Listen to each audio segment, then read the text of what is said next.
Good morning. Good morning. Dr. Martin Luther King Jr. once said, everybody could be great because everybody can serve somebody. Thank you. Thank you. Thank you for serving the youth from across our state.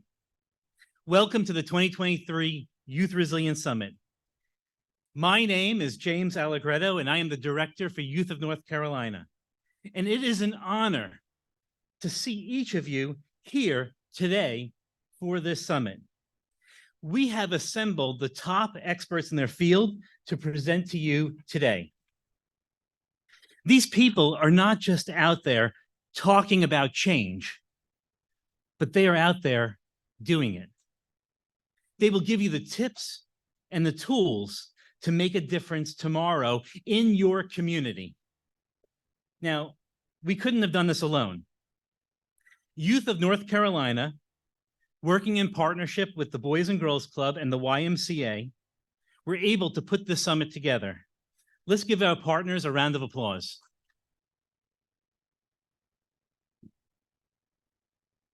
At this time, I'd like to welcome Sarah Walker, a Life Scout with Troop 214 of the Boy Scouts of America, to the stage.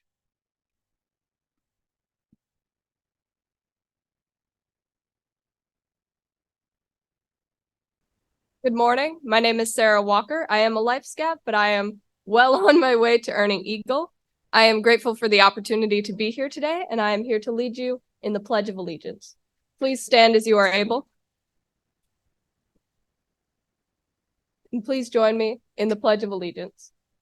I pledge allegiance to the flag of the United States of America and to the republic for which it stands, one nation, under God, indivisible, with liberty and justice for all.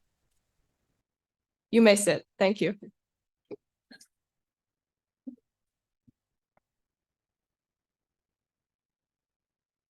Sarah, thank you very much. Didn't you do a great job? Thank you. We've had tremendous people step up from the community to support this program and make it possible for everyone to attend. Please take a moment and turn your attention to the screens. These can also be found at the back of your program. Let's recognize our sponsors who made it possible for each of us to be here today.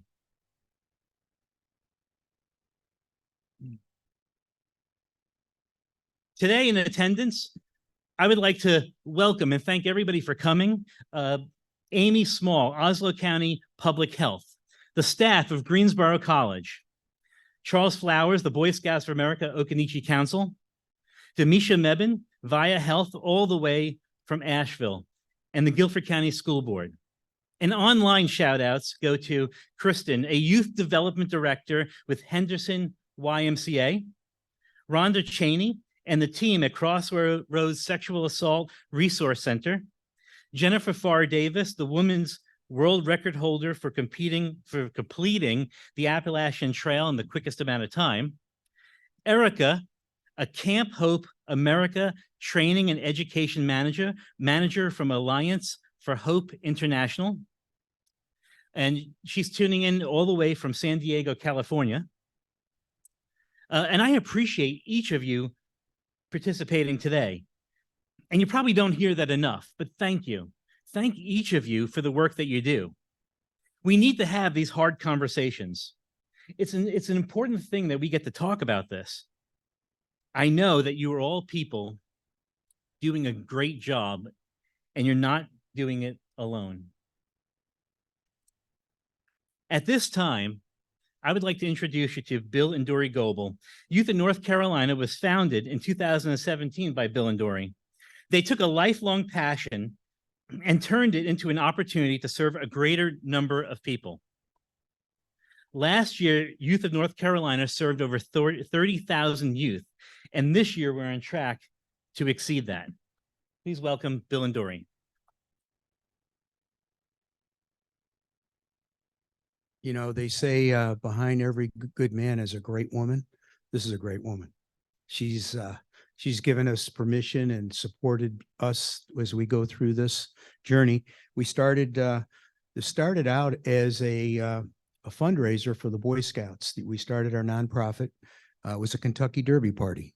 And we did that 2017. We had 25 people. We raised a few bucks. And as it grew, people were saying, well, what are you doing with the money besides giving it to scouts? Because we could write a check to the scouts. And we said, well, that's a good question. Let's find out what we could do. So we heard about a youth protection symposium down in Atlanta. Been doing it 8 years. So we flew down there and checked it out and found out that we wanted to do one in Greensboro. While we were putting it together, Sharon Hurst from Prevent Child Abuse North Carolina and Kelly Graves from the Kellen Foundation called me up and they said, we want to have lunch with you and talk to you about the name Youth Protection Symposium. And I said, absolutely. So they said, how married are you to the name protection? And I said, you're the experts, you tell me. And they said, well, in our industry, making kids resilient to adverse childhood experiences, adverse community experiences is extremely important. They then told me about ACEs, which I didn't know. And I said, we're changing the name, we're changing the focus. So we now have this as a focus. And we're going to do, this is our second one. Our game plan is Chief Justice Paul Newby put together an ACEs task force, and on your table is something about that. And he asked us to do one in every major city. So we're going to do that. We've raised some money. Next one is going to be in Wilmington in August. So you're welcome to come down there to the sunny shores of the ocean and enjoy that. My wife, Dory, and I have a passion for kids. She works as a community connector with Title I schools in our town. And she is, when she's leaving, I said, okay, what are you volunteering for today? And she's a full-time volunteer. A little bit about ourselves. We've been married 30 years and 1 week, I'm told. And so we're going on our second week after 30 years, and so far so good. And she's been my partner through thick and thin, and I love you very much. Thank you. Thank you. Now, I have something to do. Jim said I'm going to introduce our chairs. Okay. I have absolutely the most important announcement of the day to make. So brace yourselves. The restrooms are out the door to the left and across the major lobby. Women are on the right, men are on the left. Now you're set to go for the day. See, I told you she was good. So our chairs are Sharon Hurst, who, Sharon, would you stand up, with Prevent Child Abuse North Carolina? Lonnie Poole, who isn't here, he's a big volunteer with the Boy Scouts. He's got pneumonia, so please lift him up in your prayers. And then Tony Campano from the YMCA of the Triangle, and Tammy Simmons of Machine Specialties out of Greensboro, North Carolina. The last two could not make it, but they're our co-chairs. So thank you for coming, and it's going to be a great program. So I'll get off here so you can get to Ben David, who's really good.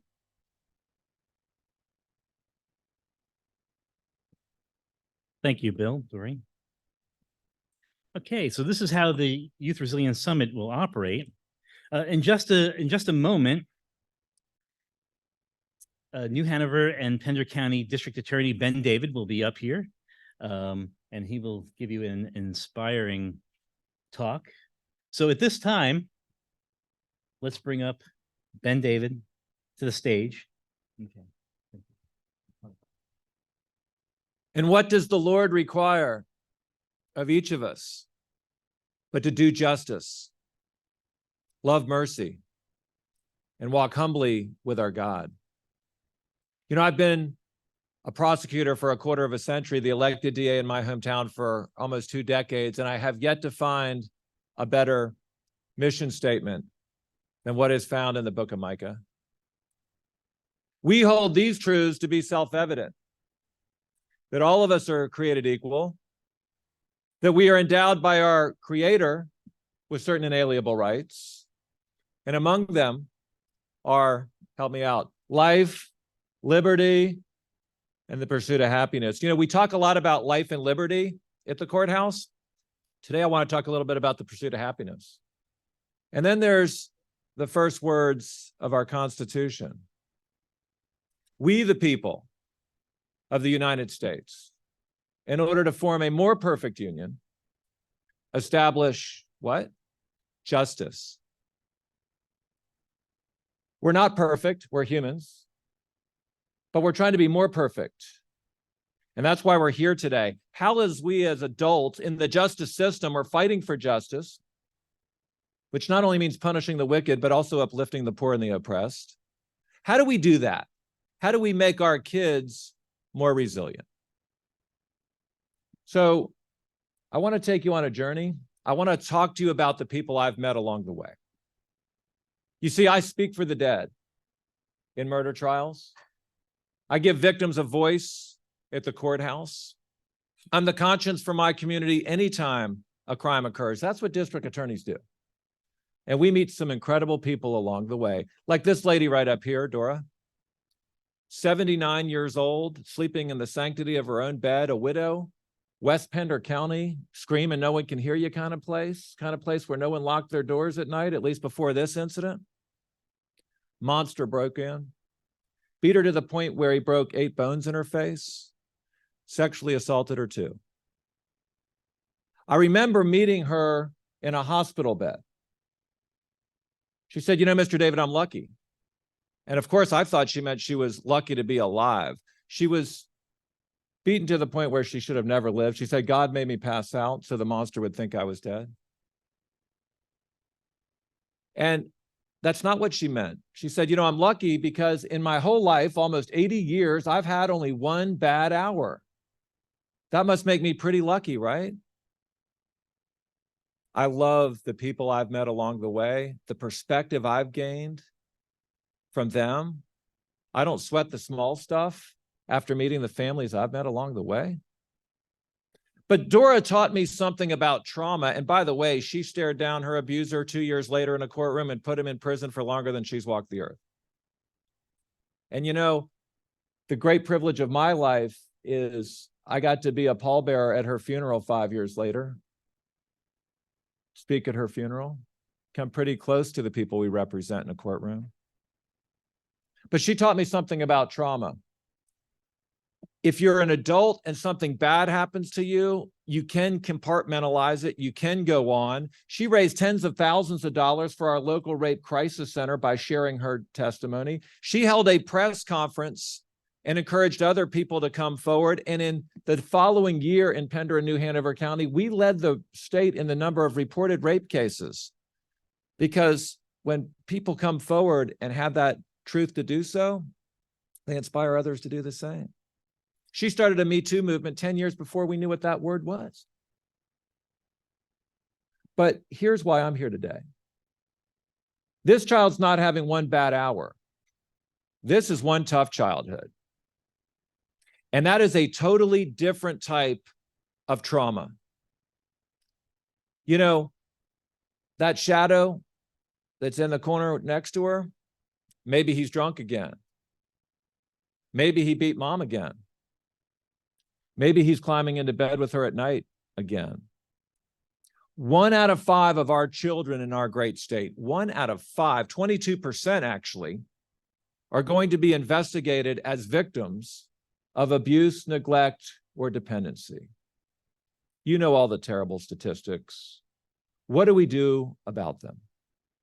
Well, I want you to hold on to something. I promise you this is a little dark at first, but it's very hopeful by the end. Today's victim is tomorrow's defendant.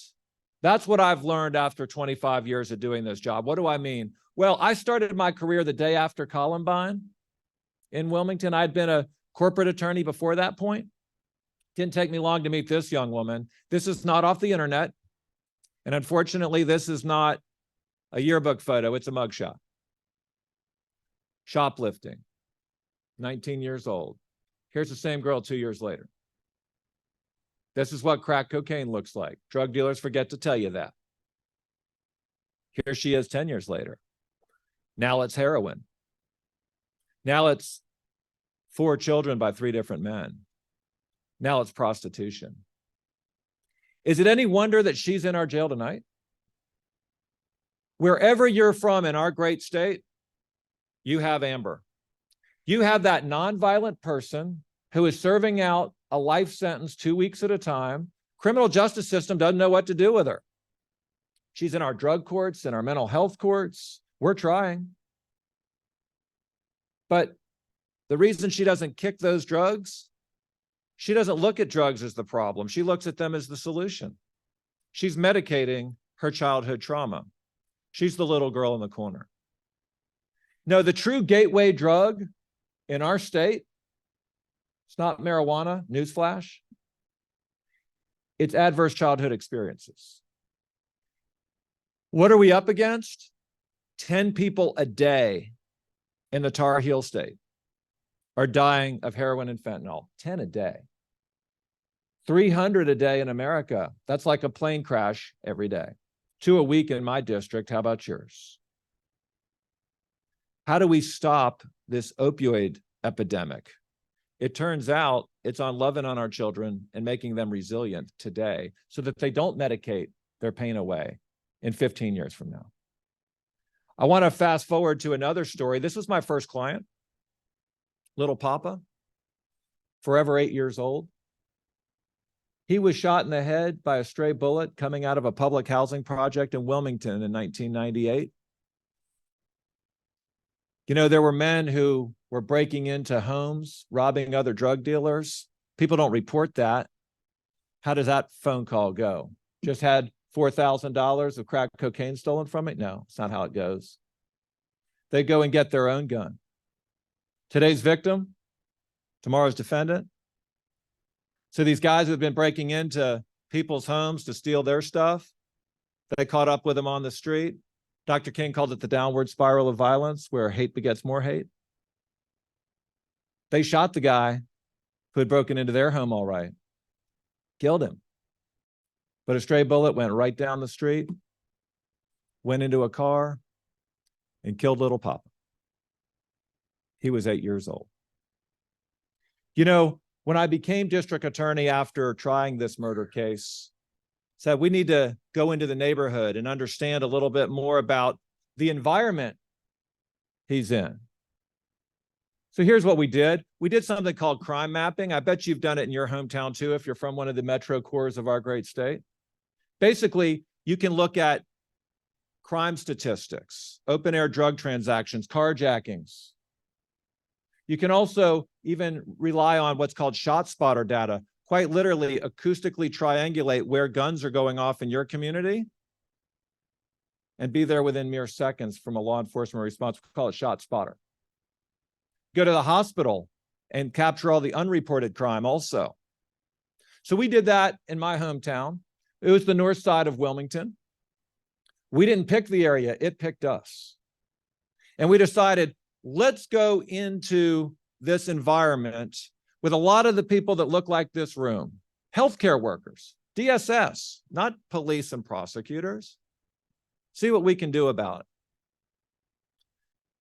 We drew a big zone around this area, much like they did in Harlem. If you've heard of the Harlem Children's Zone, we created what we called the Youth Enrichment Zone.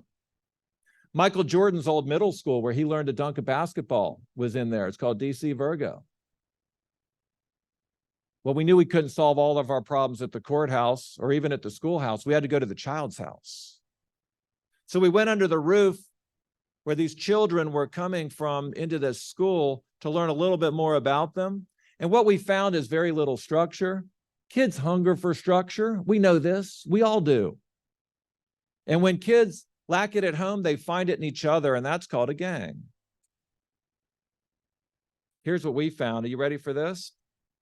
84 homes, 256 kids, 4 fathers living in their youth enrichment zone. They say that the ruin of a nation begins in the homes of its people. What do we do?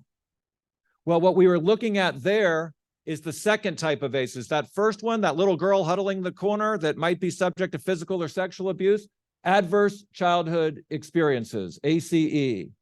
The little Papa, he was living in a neighborhood that was eaten up with crime. That's called ACEs also. adverse community environments.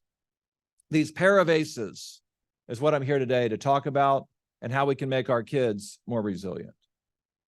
So what's not on our postcards? The same thing that's not on yours. It's these things that are bigger than courts were meant to solve on their own. That's why I'm here. I need your help. The social determinants of health, they're the same thing as the root causes of crime. And they're in every great place in our great state. So here's where the inspiration came. That's what 86 years old looks like standing next to me, by the way. That's Dr. Vincent Folletti, San Diego, California, last year. He was a doctor at an obesity clinic back in the mid-1980s. I'm talking extreme obesity. You've watched the shows. My 600-pound life, those were his clients. And he developed this formula, much like Gatorade, which was from my hometown of Gainesville, Florida, where you can actually just take a substance that is liquid and for 1 year not have any food, and in that time, lose over 200 pounds. And so Dr. Folletti was doing that with great success. Men and women, his patients, were going down from 500 pounds to 300 pounds, even less.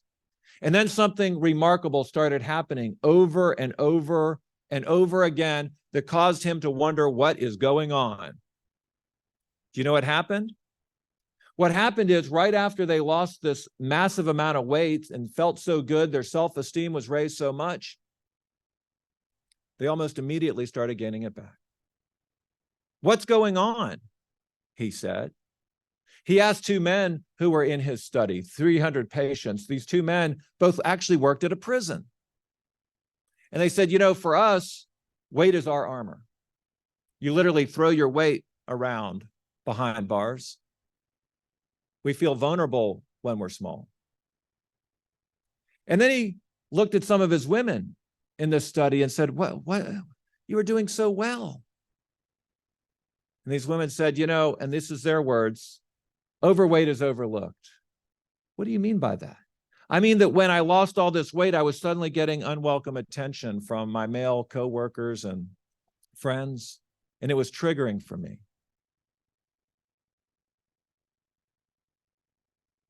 I don't want to be personal, he asked, but how much did you weigh when you had your first sexual experience? He asked just one woman this, and she said 78 pounds. She was an incest survivor. She had only been 13 years old. It couldn't be that easy, he thought. If it's that easy, they would have taught me that in medical school. And so he asked all his patients, men and women, 55% were victims of child sexual abuse. That can't be right. So he went to Atlanta, where he met Robert Anda at the Center for Disease Control, an epidemiologist. He presented in a room much like this, and the other doctors didn't believe him. The sample size is too small. You need a bigger study. So here's what they did. They came up with 10 questions that would track whether people were living with adverse childhood experiences and adverse community environments, and then see what the health effects might look like. So they embedded this patient survey of a different kind, not do you have diabetes, do you have heart disease, tell me about your grandparents and cancer. No, they asked these 10 questions. They asked these 10 questions of initially 17,000 patients in the Kaiser Permanente group of hospitals out in San Diego. It grew to 400,000 surveys. And for the next 25 years, they tracked the data. These are what are known as the social determinants of health. You get a point for every time you answer one of these questions, yes. So if you're really lucky, you have a 0. And if your life is really, really tough, you could have as high as a 10. What did they find? Well, what they found is you could group all of those questions into 3 big categories: abuse, neglect, and what they termed household dysfunction. It is not uncommon in the mean streets of Wilmington for a child to be born into an ACE score of 6, like where little Papa was growing up. The abuse for some people, like that little girl in the corner, starts later, usually before the age of 5. But here's what these 2 doctors found. There's really something called a pair of ACEs. These adverse community environments, the roots, think the youth enrichment zone, think little Papa, think about all the things that we have wrong in this country. And I think there's been people talking about this recently and calling the justice system to a higher standard. And then that tree right there, I want you to think of that little girl under the roof of her own home. I look at this picture and I see gang violence when I see the roots, and I think of the opioid epidemic when I see the tree. How do we hack away at the roots of the problem? How do we build resilience? Because the higher the ACE score, the higher all the things you don't want from a medical perspective. All of it. And not just that, but for our purposes today, remember what I said, that the social determinants of health are the same thing as the root causes of crime. So just as an example, if you have an ACE score of 4 or higher, you're 70% more likely to be in the criminal justice system one day as a defendant or as a victim of a violent crime. 62% of the IV drug users in Wilmington have an ACE score of 5 or higher.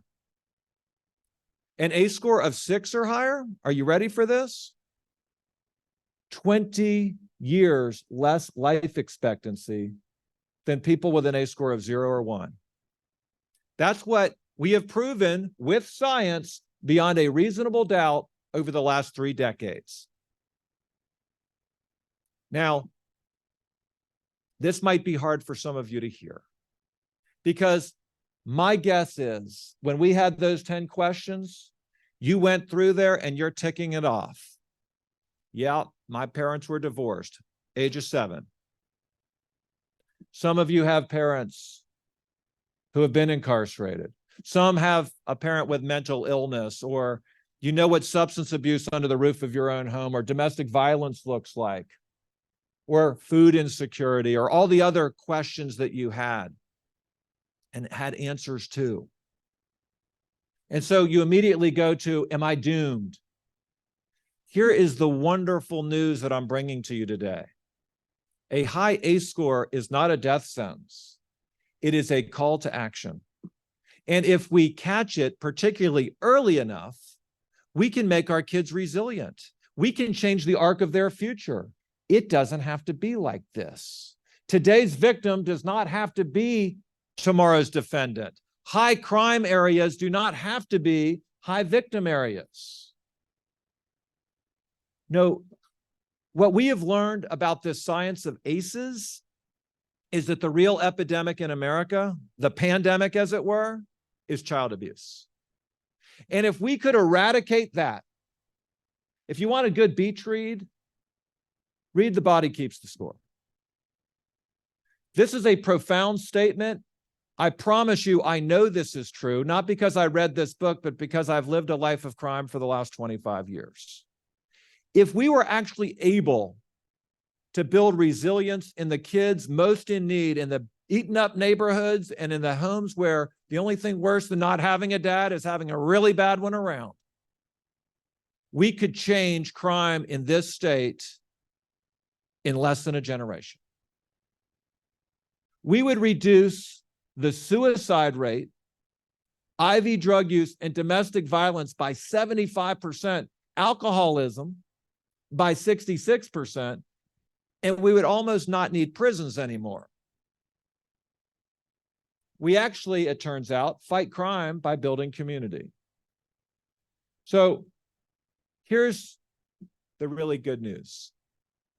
The good news is, and I've seen it firsthand in this laboratory of democracy called the 6th Prosecutorial District, we can actually do something to not only solve crime and prove it beyond a reasonable doubt with science. We can now use this science of ACEs and resilience to prevent crime from ever occurring. So how do we do it? Well, the CDC, the same one that Dr. Robert Ando was a part of, talked about personal protective factors that we can build into our children who are experiencing all of that childhood trauma that we talk about. And I know that there are people in this room and online right now who do this for a living, and you know exactly what I'm talking about. You are helping us fight crime more than a prison cell will. If you pour everything you have into a kid who's in some of the environments that I've seen. So these personal protective factors are absolutely what we need to be focusing on, regardless of our sphere of influence. And it's not just that. There's also community protective factors, because when we come together, set aside our differences in the interests of our children, it turns out we make wonderful headway with keeping them not only safer, but we increase their health. And so these community protective factors are also vital to the mission of making our youth more resilient here in the Tar Heel State. The key is connectedness. Your history of connectedness is a better predictor of your health than your history of adversity. We've all heard it. Adversity builds character. Yes, that's true, but you also need to have these protective factors on a personal level and between each other that build resilience. And if you have that, that kid can bounce all the way back. The clay is not hardened. We still have a chance. And so there are 7 positive childhood experiences. I heard last night, Hope, that health outcomes from positive experiences can really make a difference. Look what we're doing here. Notice that of these 7 factors, 4 of them occur in community.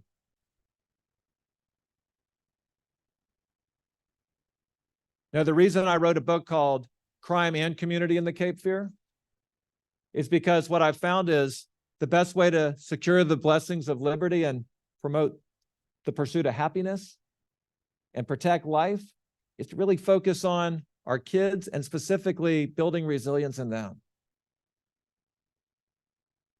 So here's the starfish model, because, I created this 10 years ago as a way to conceptualize what I think is really at the core of what we're talking about today. This sense of belonging. Don't we all want to belong? Don't our kids?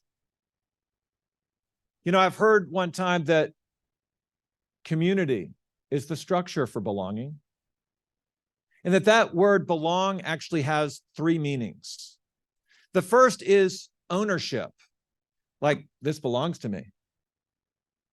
When you have a sense of ownership in a place, you treat it better. Those of you who have been renters and homeowners know what I'm talking about. I don't know where you're from. Are you worried about affordable housing? Did you treat a place better when you rented it or when you owned it? The second meaning of the word belong is membership, like you belong to something bigger than yourself. Maybe the Scouts, maybe the Crips and the Bloods. We all want to belong to something. It's no mystery. The final meaning of the word belong is scrambling it up a little bit, longing to be. In your community, is the game rigged? Is the deck stacked? Or does every person have the ability to self-actualize in that place? That's the promise of America. How are we doing with it? And so what I'd like to do is go around the wheel and talk about these 5 arms of outreach that we have done as prosecutors working with people in our community in Wilmington, to talk about how we're trying to give our kids a sense of belonging, ownership, membership, longing to be. These 5 groups right here are the structure for a community. And notice how we center all our things not around public safety, but public health, because again, public health and public safety, they're inextricably bound up with each other. Remember the pandemic? We can flatten the curve of crime by focusing on connectedness. And so I want to give you some examples of what we've been doing in my hometown to try and build resilience in our youth. First, mass incarceration. It's a scourge. Everybody agrees with that. No one wants it. We are 5% of the Earth's population in America. We're 25% of the Earth's prisoners. 3.5 million people in America are behind bars in our local jails and our prisons. If it was a state, it'd be the 37th most populous one. And you know, that old adage of lock them up and throw away the key? Yeah, I do that. Little Papa's killers, death row. I don't apologize for it. But you know what? 98% of the people that we're putting in that jail cell are getting out one day. 98%. And 66% are back in that cell within 3 years of release under the current rates of recidivism. Did you just hear that? It's a broken system, doesn't work. And they don't get out better, by the way. That's a bad guy college. You know what we did? 10 years ago, a bunch of prosecutors and judges got together and said, let's rewrite everything. Let's give mandatory probation for drug addiction. That needs treatment. So does mental health. So do our kids. We raised the juvenile age. I was the only prosecutor in this state to go before the legislature and say 16 is too young, make it 18. And you know what we did? In 10 short years, we've closed 11 prisons. We have reduced the prison population by 10%, 4,000 beds. And you know what else happened? Crime is going down. Because we should absolutely put rapists, murderers, armed robbers, drug traffickers, habitual felons in that cage, but not our kids, not the mentally ill, and not the drug addicted. They need treatment. They need resilience. We fight crime by building community. Next. Schools. Remember the one I told you about, Michael Jordan?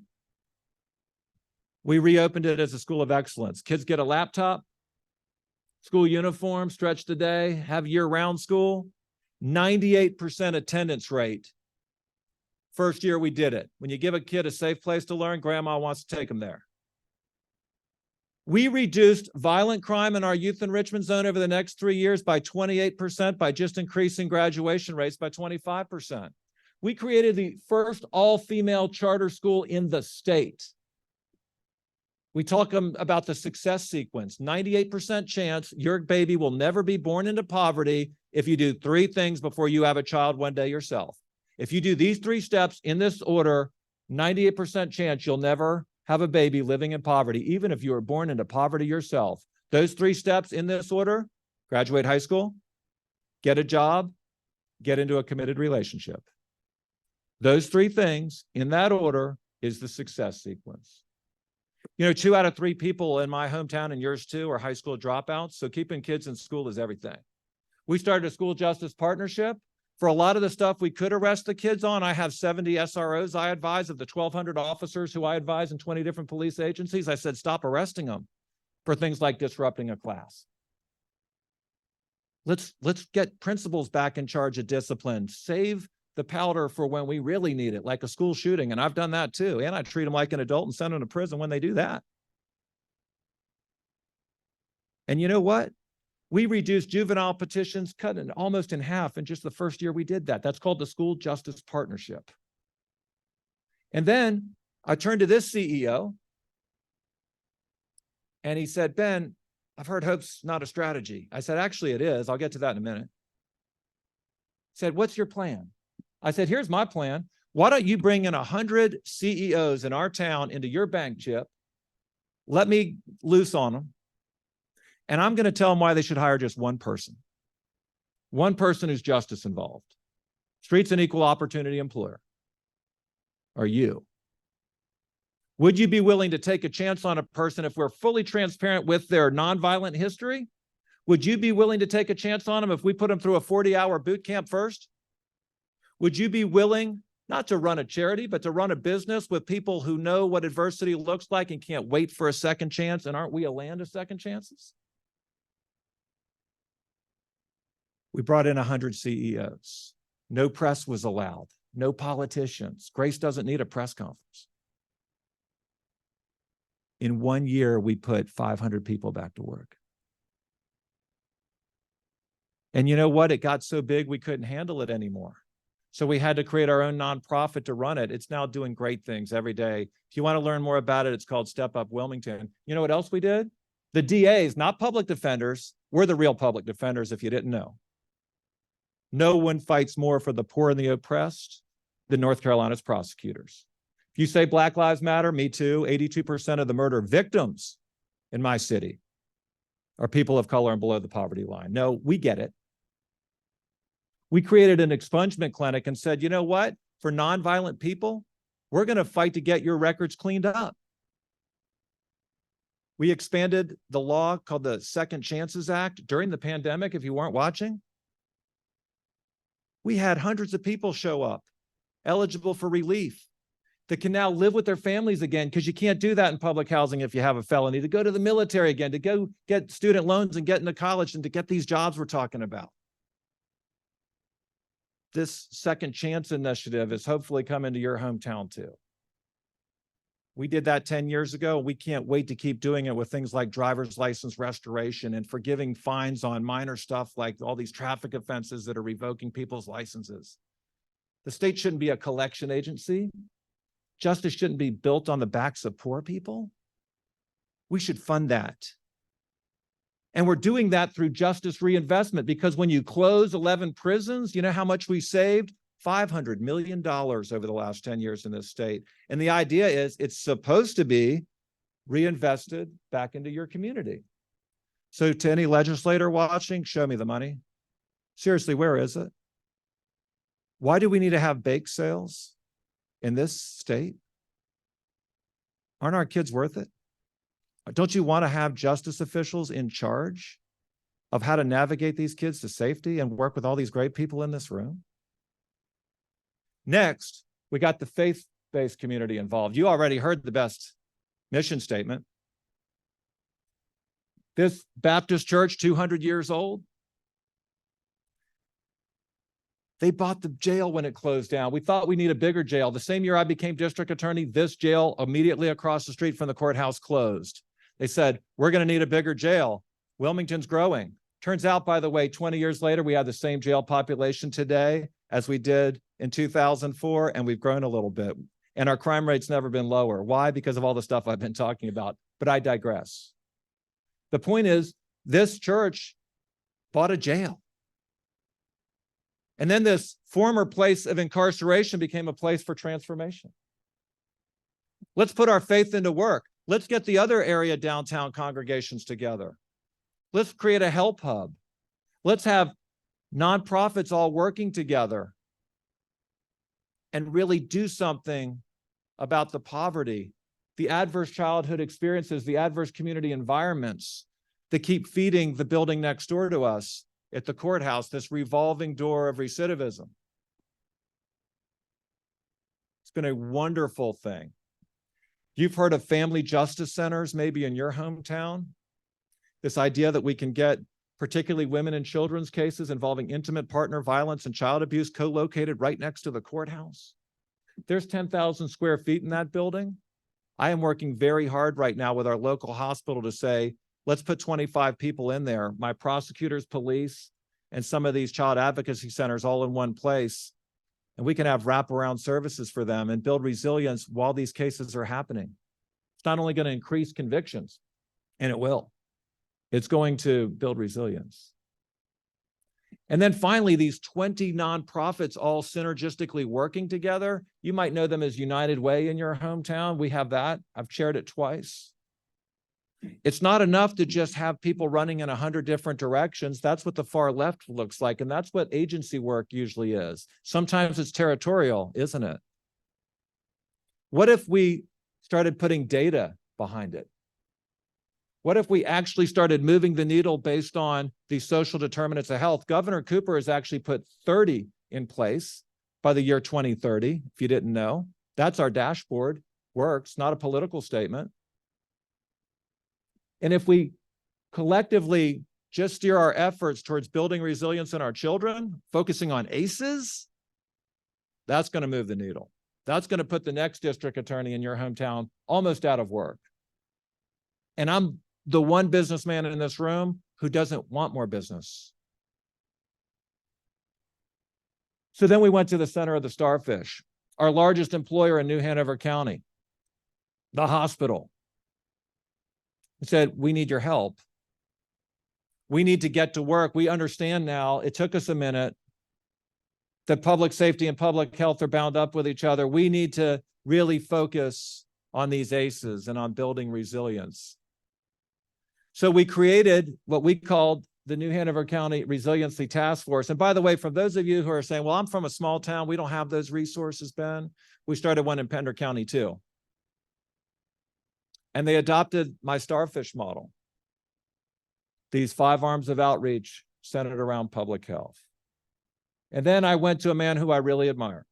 And by the way, I'm an elected Democrat. I have an identical twin brother who's an elected district attorney in the neighboring 3 counties, size of Delaware, Brunswick, Bladen, and Columbus. He's an elected Republican. So what? Do you think child molesters ask the kids what party they belong to? How about drug dealers? Why do you? Now, of all the things I've seen in my career as an attorney, politicizing the court system is not a good trend. So I went to Paul Newby, pretty conservative if you don't know him, our Chief Justice. And I said, Mr. Chief Justice, I know your heart. I've watched you.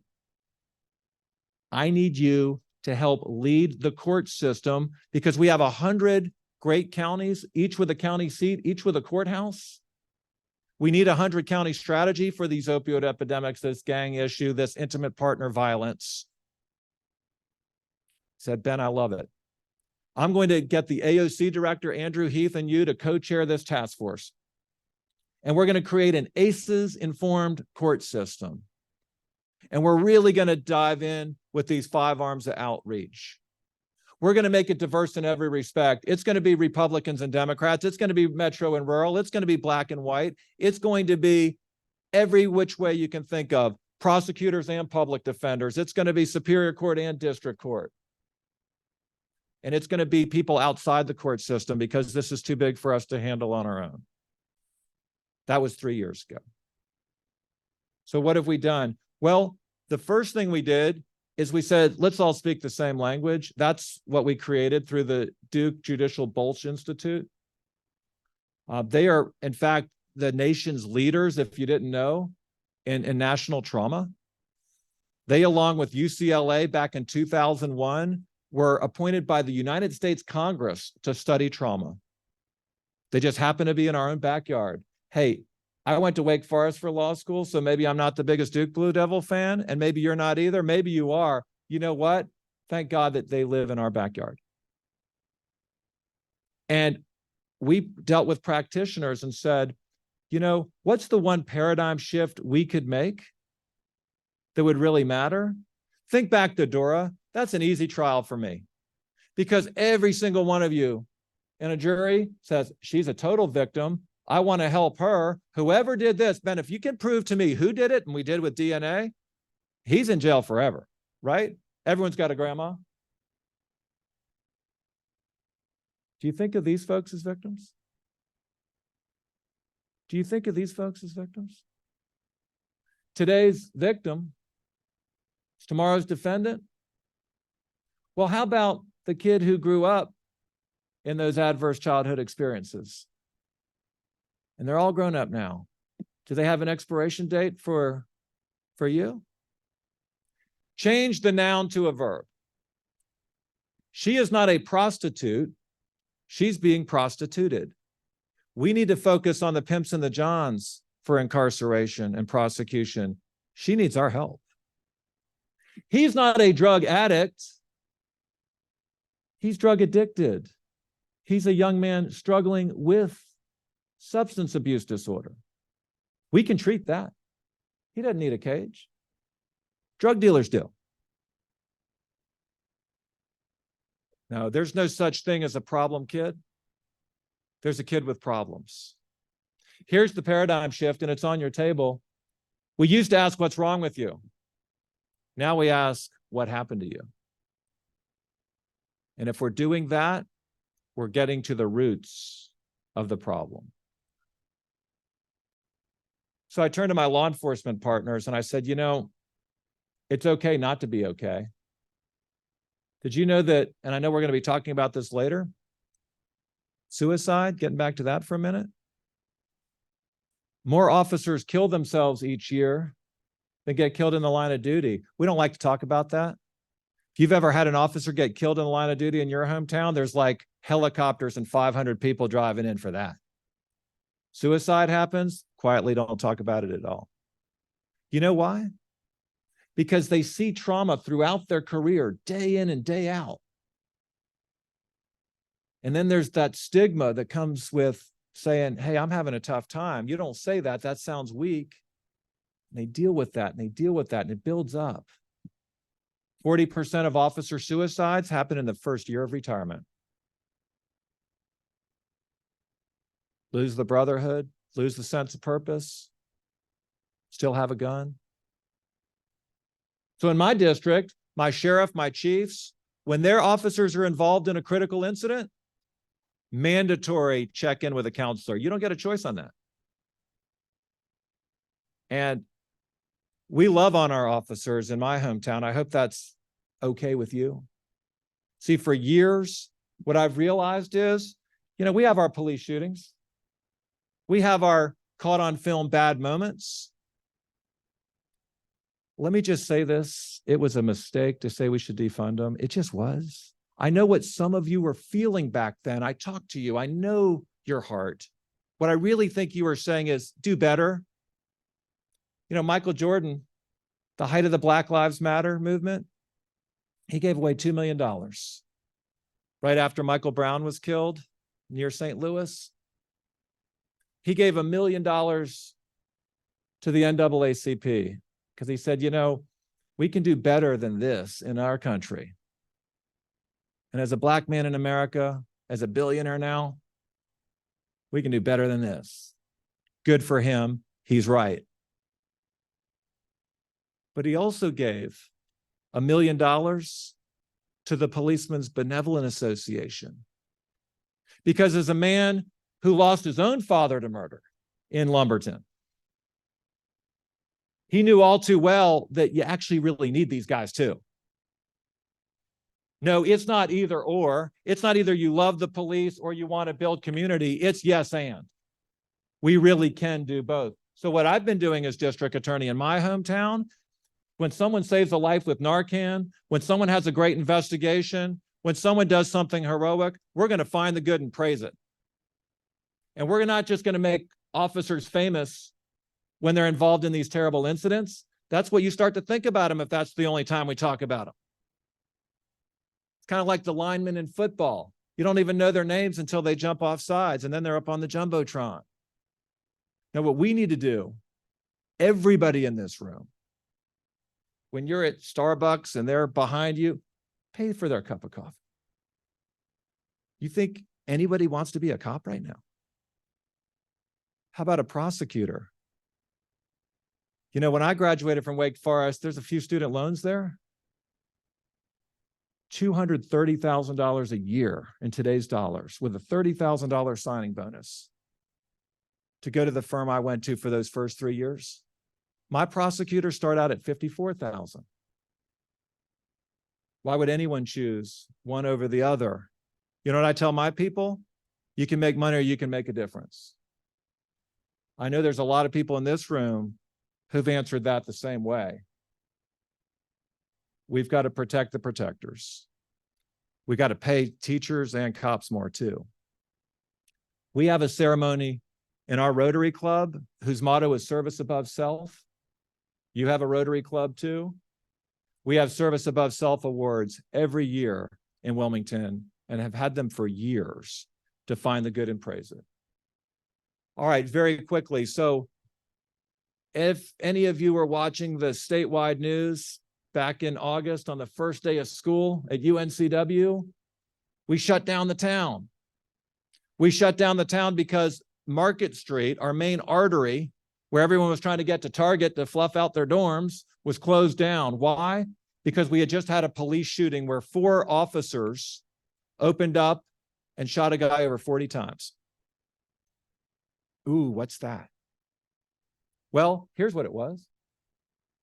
It started the night before, about 16 hours before. It started with this house on the left, guy just sitting there, suddenly getting shot up 8 times. Just while he's sitting in his recliner. Fortunately, every shot missed. Less than an hour later, 54-year-old woman walking her dog in front of a middle school on a quiet street. Car pulls up, unloads the whole shell casings onto her 6 times. She's shot all 6 times. She calls her parents to tell them she's dying. They call 911. Fortunately, she lives. I'm going to be having lunch with her today. I have to leave right after this talk. I'm speaking to 400 people in Wilmington at 12:30. Sorry. And then the next day, Wrightsville Beach, safest part of our community. You can't get onto that beach for under $2 million now. Woman is kidnapped, literally zip tied. 3 little kids, 2 of her own and 1 is a little friend, come in while this man, the same man who's done these things, is about to attack their mother and their friend. He starts shooting at them, running down the beach, shooting at them.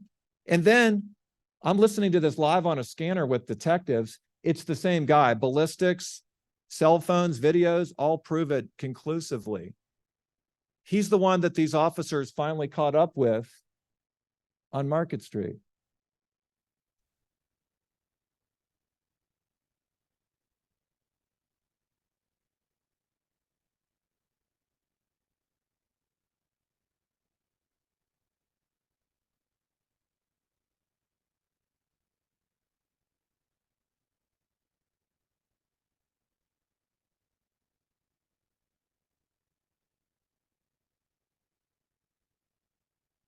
Amazingly, no officer was killed, but the assailant was. And we held a press conference within just a couple of hours of this incident and said, no officer's going to get charged. They have a dangerous and difficult job. We're going to call for an outside investigation like we always do. Here's the man who did that. Now, why did I just pivot to his story when we've been talking about adverse childhood experiences? You know, the little boy gives birth to the man he'll become. He's Amber's brother. Same terrible childhood. Now, had he lived, I would be putting him in prison forever. I hope you understand. So, what's the cosmic point? ACEs explains criminal conduct, but doesn't excuse it. This is still about personal responsibility, accountancy, and agency. We still have to do all of those things with our jobs. But we can stop these crimes in our community. If we love on Amber and William, not now, but when they were 5 and 7, and when they are in our treatment courts, say, what happened to you? So what we're doing as part of this ACEs informed task force is we're actually backing the clock all the way up to babies. We're calling it safer baby courts. If you looked at our budget, we're creating safer baby courts in this state. The 2 first pilots, one's in the mountains and one's in my district. And here's how it works. There's kids bouncing around foster care right now. ACE scores of 7 or 8, right off the bat. They're in child support enforcement. We don't know what to do with them. DSS is taking custody. You know where they need to go back to? Their parents. So Florida started safer baby courts a few years ago, and here's what they found. They can cut the time to permanent placement in half by having just one judge looking at that one family, focusing on intensive reunification, and getting the parents the support they need. Actually ends up increasing reunification with biological families. That's a good thing. We don't want government raising kids. We need families raising kids. And the only way we can do that is go into those same adverse community environments and say, we got to support the whole family. We're also trying to fully fund recovery courts. They were defunded back in 2012 in this state. So the only time you've got a drug court or a mental health court or a veterans treatment court in this state, and we have all three in Wilmington, is if you have county commissioners and city council doing it. Justice reinvestment, show me the money. You know why I say that? Because I'm also the DA in Burgaw, in Pender County, where Dora lived. We don't have any of those things because it doesn't have as many resources. This needs to be a 100-county strategy, not just one. More victims' resources in this state. Did you know that victims have constitutional rights? You voted for it overwhelmingly. Marcy's Law. We don't have to just pay for little Papa's funeral. Why don't we pay for his schooling? We don't have to pay for her drug treatment. Why don't we pay for her post-traumatic stress counseling today? You know, if we spend $1 for crime victims compensation in North Carolina, you know how many the federal government gives us as matching funds? $8. So yes, very good thing that we finally funded Medicaid expansion. We need to be doing the same thing with crime victims compensation. So here's the 10 truths about trauma. Acute trauma is not the same as toxic stress. Dora versus that little girl in the corner. The social determinants of health, they're the same thing as the root causes of crime. Remember the youth enrichment zone. Today's victim is tomorrow's defendant, but doesn't have to be. High crime areas or high victim areas, doesn't have to be. If we can predict it, we can prevent it. And yes, an ounce of prevention, like building community, is worth the pound of cure, like more prison cells. PACEs overcome ACEs. Remember what I told you about hope? That health outcome through positive experiences? Hope is a strategy. It involves personal agency and a network of support around that person that needs to change their life. Get rid of that addiction, get rid of that toxic relationship, break the cycle. It's about willpower and way power. Go to hopescore.com if you want to learn more about that. And I know some of you are watching from Camp Hope. You're doing wonderful things in our state. Let's spread it all over. Take care of yourself as you take care of others. You know, compassion fatigue, that's real. That stress that we face when we take on others, take care of yourself. It's about being smart on crime. It's not being soft on crime. You know why no one runs against me in Wilmington? They can't win. I don't say that to brag. When you walk through the community every day, you don't have to run every 4 years. No one's run against me in 5 terms. And it's because this works. Courts need to be trauma informed. And I'm very proud to be part of a state where our Chief Justice recognizes that. Yeah, we fight crime by building community. You know the parable. Little kid running up and down Wrightsville Beach, saving starfish. Older, wiser person comes up. What are you doing? I'm saving starfish. But the sun is so bright now, the tide is receded. There's so many. Can't make a difference.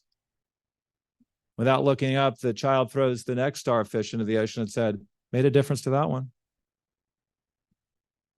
What I love about ACEs, it tells us where on the beach we need to be looking. And all of you, in your individual way, you're saving one starfish at a time. If we do this right, we can eradicate all those social determinants of health, all those root causes of crime, by making our kids more resilient, by remembering hope, and by instilling that in them.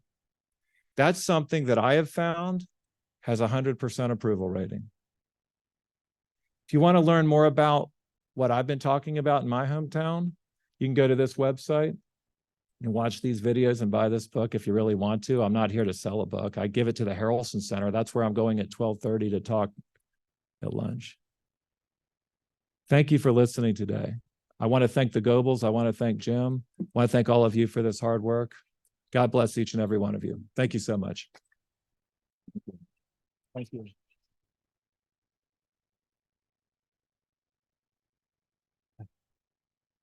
Ben, thank you so much. Thank you so much for being here, taking the time out of your schedule. I know that you're very busy. So if you're in this room, you are going to be part of the presentation about mental health awareness of kids, teens, and young adults.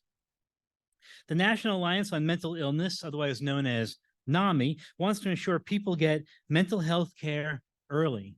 So we're going to welcome to the stage Terry Wilkerson, who is a mother of 2 children and the program coordinator for the National Alliance on Mental Illness in Wake County. Let's welcome Terry to the stage. Hi, my name is Terry Wilkerson. I go by she, her pronouns, and I'm from Wake County as the program coordinator. Today I'm going to talk to you a little bit about youth mental health and the programs that NAMI offers.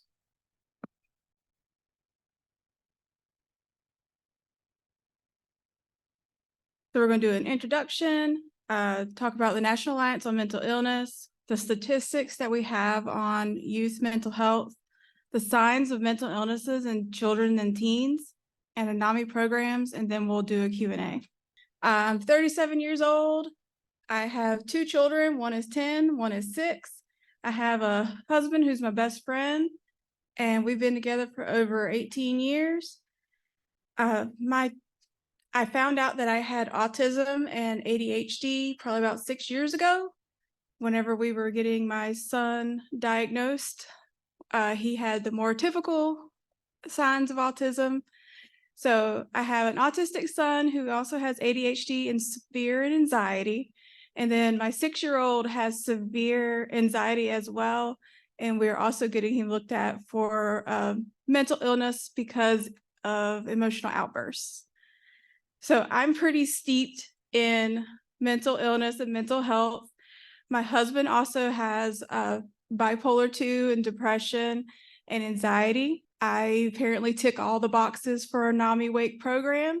If you are a person who lives with a mental illness, you're a peer, that's me. If you have family members who are living with a mental illness, that's me. And I have 2 children who have mental illnesses, that's me. So those are the main programs that we have. I have struggled with mental illness ever since I was probably 10 years old. I realized that growing up, suicidality was a common theme in my house. It was seen as an out. So I didn't realize growing up that talking about wanting to die was not normal. That was an option for my dad. He did not die by suicide. He died in an accident, but suicidality has always been on the table for me. My first suicide attempt was when I was 16. After my grandmother died, the only person who understood me from the abusive household I was in. And I also attempted in my 20s. And when I was pregnant with my 2nd child, luckily enough, he's 6, still here. We're doing pretty good. I have complex PTSD, and I am a rape survivor. I am also a domestic violence survivor, and I am a cancer survivor. So I have gone through a lot. I have a lot of lived experience I didn't really ask for, but it's there. So neurodiversity also runs in my family. We're pretty sure my dad was autistic. It would explain a lot. So just finding out that my kids have it, and then finding out the reason why I always felt weird growing up, it was great because I got on meds to help me with my anxiety and my ADHD, and that really helped. And these are my family. This is my husband, Lewis Wilkerson. This is my James. He is 10 years old. And this is my Kai. And this is my mom when we went to the beach this year. So what is the National Alliance on Mental Illness?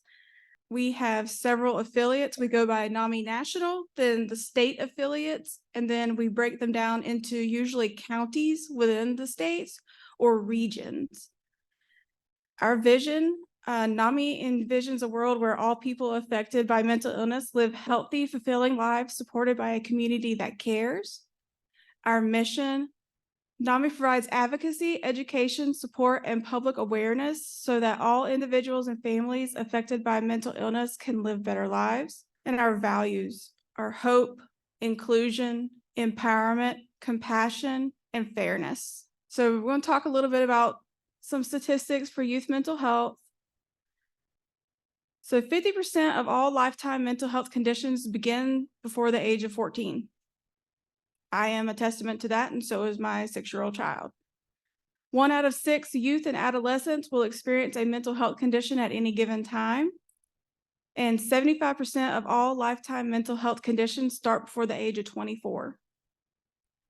However, identifying warning signs or symptoms and seeking treatment early can make a difference in how they are treated and how they can thrive. So some signs of mental illness, it actually varies for children. For children, they have more irritability instead of sadness whenever they are experiencing depression. If you see any of these signs, you might want to talk to your primary care provider. Disruptions in daily interactions and relationships, such as difficulties with routines and personality changes, changes in school performance. If James suddenly decides that he's no longer going to work, then we know something is wrong and we go and talk to his counselor and his teachers. And we've had several meetings with his IUP team this year about such instances. And usually it was because of depression or anxiety that was going on with the household. Difficulties adjusting to life changes, such as loss of a loved one, bullying, moving, divorce. If you're a military family going out on deployment, domestic violence, and excessive worry and anxiety, that's my children to a T. Worry about everything, doom and gloom, very catastrophic thinking. My little one is like, oh, okay, well then if you say that, that means nobody loves me, no one ever cared for me ever. I'm like, no, I just said you can't have a cookie right now. That's it. So he makes those huge leaps and has emotional outbursts because of them. I know that if my kids are suddenly very quiet, there's something wrong. And I need to go and talk to them and address that. Depression, feeling down, changes in mood, thoughts of self-harm, impaired sleep. They can have a lot of frequent nightmares. My oldest one, he has insomnia, so he's up all the time and I'm up with him because he wants to talk, which is fine. Substance use, sluggish behavior, increased agitation, a decline in performance at school or sports, and disengagement for loved ones, and disordered eating. I grew up with disordered eating. That really probably should have been a sign for my parents, but they didn't realize it. But excessive fear of weight loss or gain, binging, purging, if they disappear after a meal or they have their face looks flushed, they may be purging after eating a meal. Excessive exercise, obsessive control over calorie intake. Now, this isn't just checking the bottle and saying, oh, okay, this is how many calories this have. It's counting them, saying, I can't have this, and restricting yourself to a certain amount of calories, and you'll notice in what they eat. And then preoccupation with body appearance. If my 6-year-old comes to me and is like, Mom, I'm fat. He is a little chunky, okay, but he's 6 and he should not be feeling that way. If he is, then there is something else going on and he would need to probably go to a care provider. I know I talked a lot about my family. Because of the environment that I grew up in, I believe in communication, open communication, making sure that my kids know that I'm there for them. I'm not going to get mad. I'm not going to throw you out of the house, and I'm not going to beat you. These are things that I had to worry about, and I learned to shut off my emotions whenever I was younger and be the people pleaser. And with autism and ADHD, we're right on track. That's exactly what we do, people pleasing, so we can fit in. So you talk about mental health, talk about your emotions with your kids, no matter their age. My kids know to tell me, I'm feeling angry. They know they can come to me and say, no, I don't want to do that. Okay, I would have gotten hit for that, but why don't you want to do it? Then you empathize with them. validate their emotions and say, yes, I understand. It's very upsetting that you can't have what you want right now. I hate it whenever I can't do that either. We can talk about when we can have it again and then distract them. A lot of it is deflecting attention. When they're younger, when they get older, they're a little bit more quick on the draw and they'll call you on it. You let them ask questions of you. Mom, why are you sad? Why are you crying? My kids have seen the PG version of my symptoms. Whenever I'm depressed, I'll have a depressive episode and I won't eat. I'll go sit in a corner and cry. And they're like, Mom, what's wrong? Like, did someone hurt you? I'm like, my brain is hurting me. And they understand that. My 10-year-old, he talks about how his brain won't let him stop. He has severe ADHD to the point where his mind is always whirling with thoughts. He can't get it to stop. And then whenever he does, he's hyper-focused because he has autism. He's hyper-focused on something that likely is not the preferred task, especially at school. But he knows to tell us these things. He knows to go to the teachers and explain his emotions. We have to make sure that we include our family. I did not know growing up that my family had mental illnesses. It was not something we talked about. It was, there's your Uncle John, he's a little off. That's how it was handled. Growing up, I became very interested in psychology and realized that my dad had mental illnesses. And I was like, you probably need to get that checked. And it helped. He finally did get checked. And then he became the best person I've ever met in my life. I did not know that my dad could be that kind. And that's with depression medication, helped change his anger and redirect it.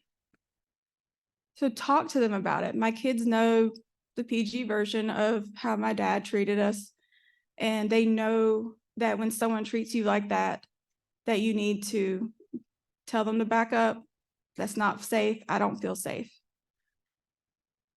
Because growing up, we're always taught, oh, you're okay. It'll be fine. It's just a small thing. But to the kids, that is their first injury. That is the first time they got rejected. And because they have nothing to compare it to, it's the worst thing in the world.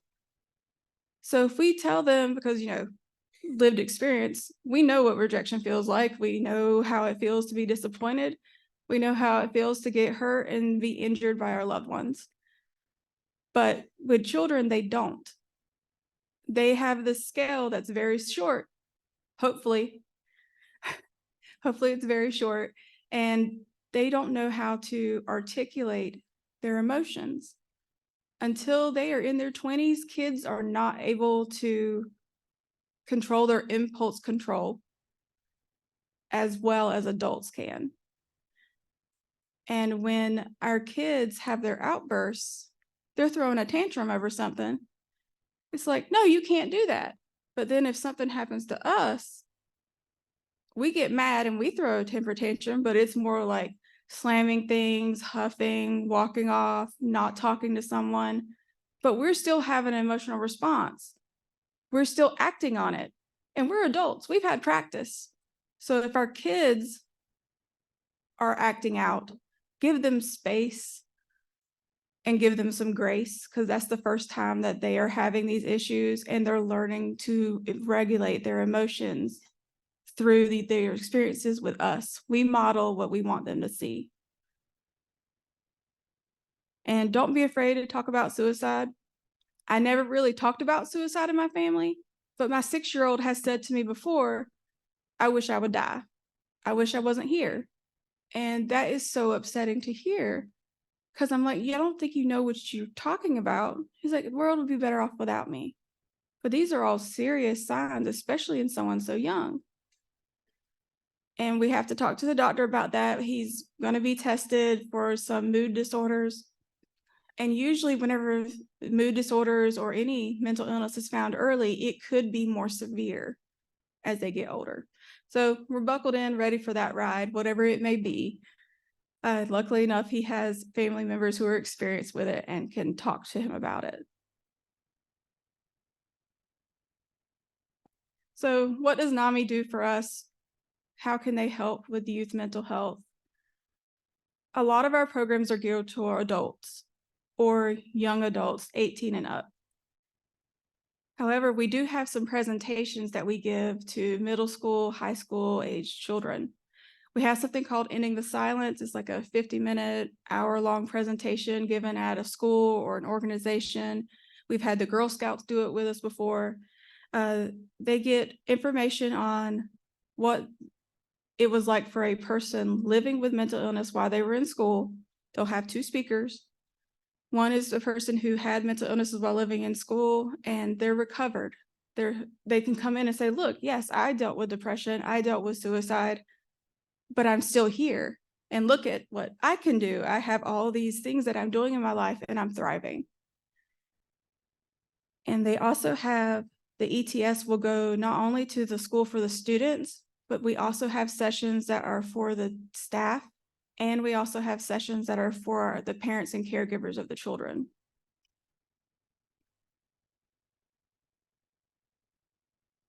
And we also have Ending the Silence online. Whenever COVID hit, we had to change things around a little bit. So they made the videos available online. They would prefer if you would have a speaker come in and do it because it's more informative and more interactive. But if you have no choice, you don't live in an area that has a NAMI affiliate, you can have look at the website and find the videos. NAMI on campus. So some of you may have heard about NAMI on campus. It is a club about mental health on college campuses. We raise mental health awareness. They do fairs and fundraisers. They educate the campus on presentations. They have speakers come and talk about their experiences with mental illness and how they were able to cope.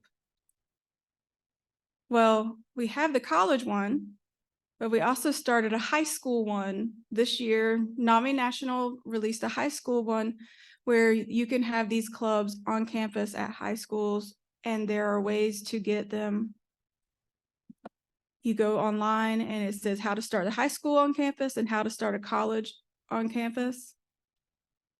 So right now, the colleges and universities that I am aware of that have NAMI on campus are Fayetteville State University, which was the first on campus at a HBCU in the US. We have NC State, UNC Chapel Hill, Appalachian State, Duke University, UNC Wilmington, Meredith, West Carolina, and Winston-Salem State University.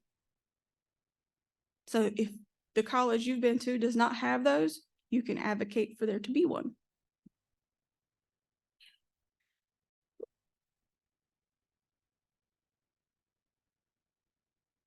I apologize.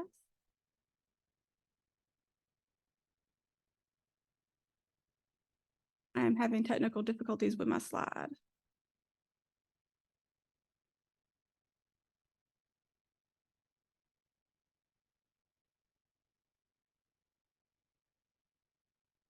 I apologize. While he's helping,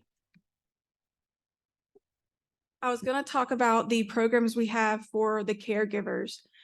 Oftentimes when our children are having issues, we'll forget ourselves, but how we are feeling is how it will come across to the child, and it can either add or detract from their recovery.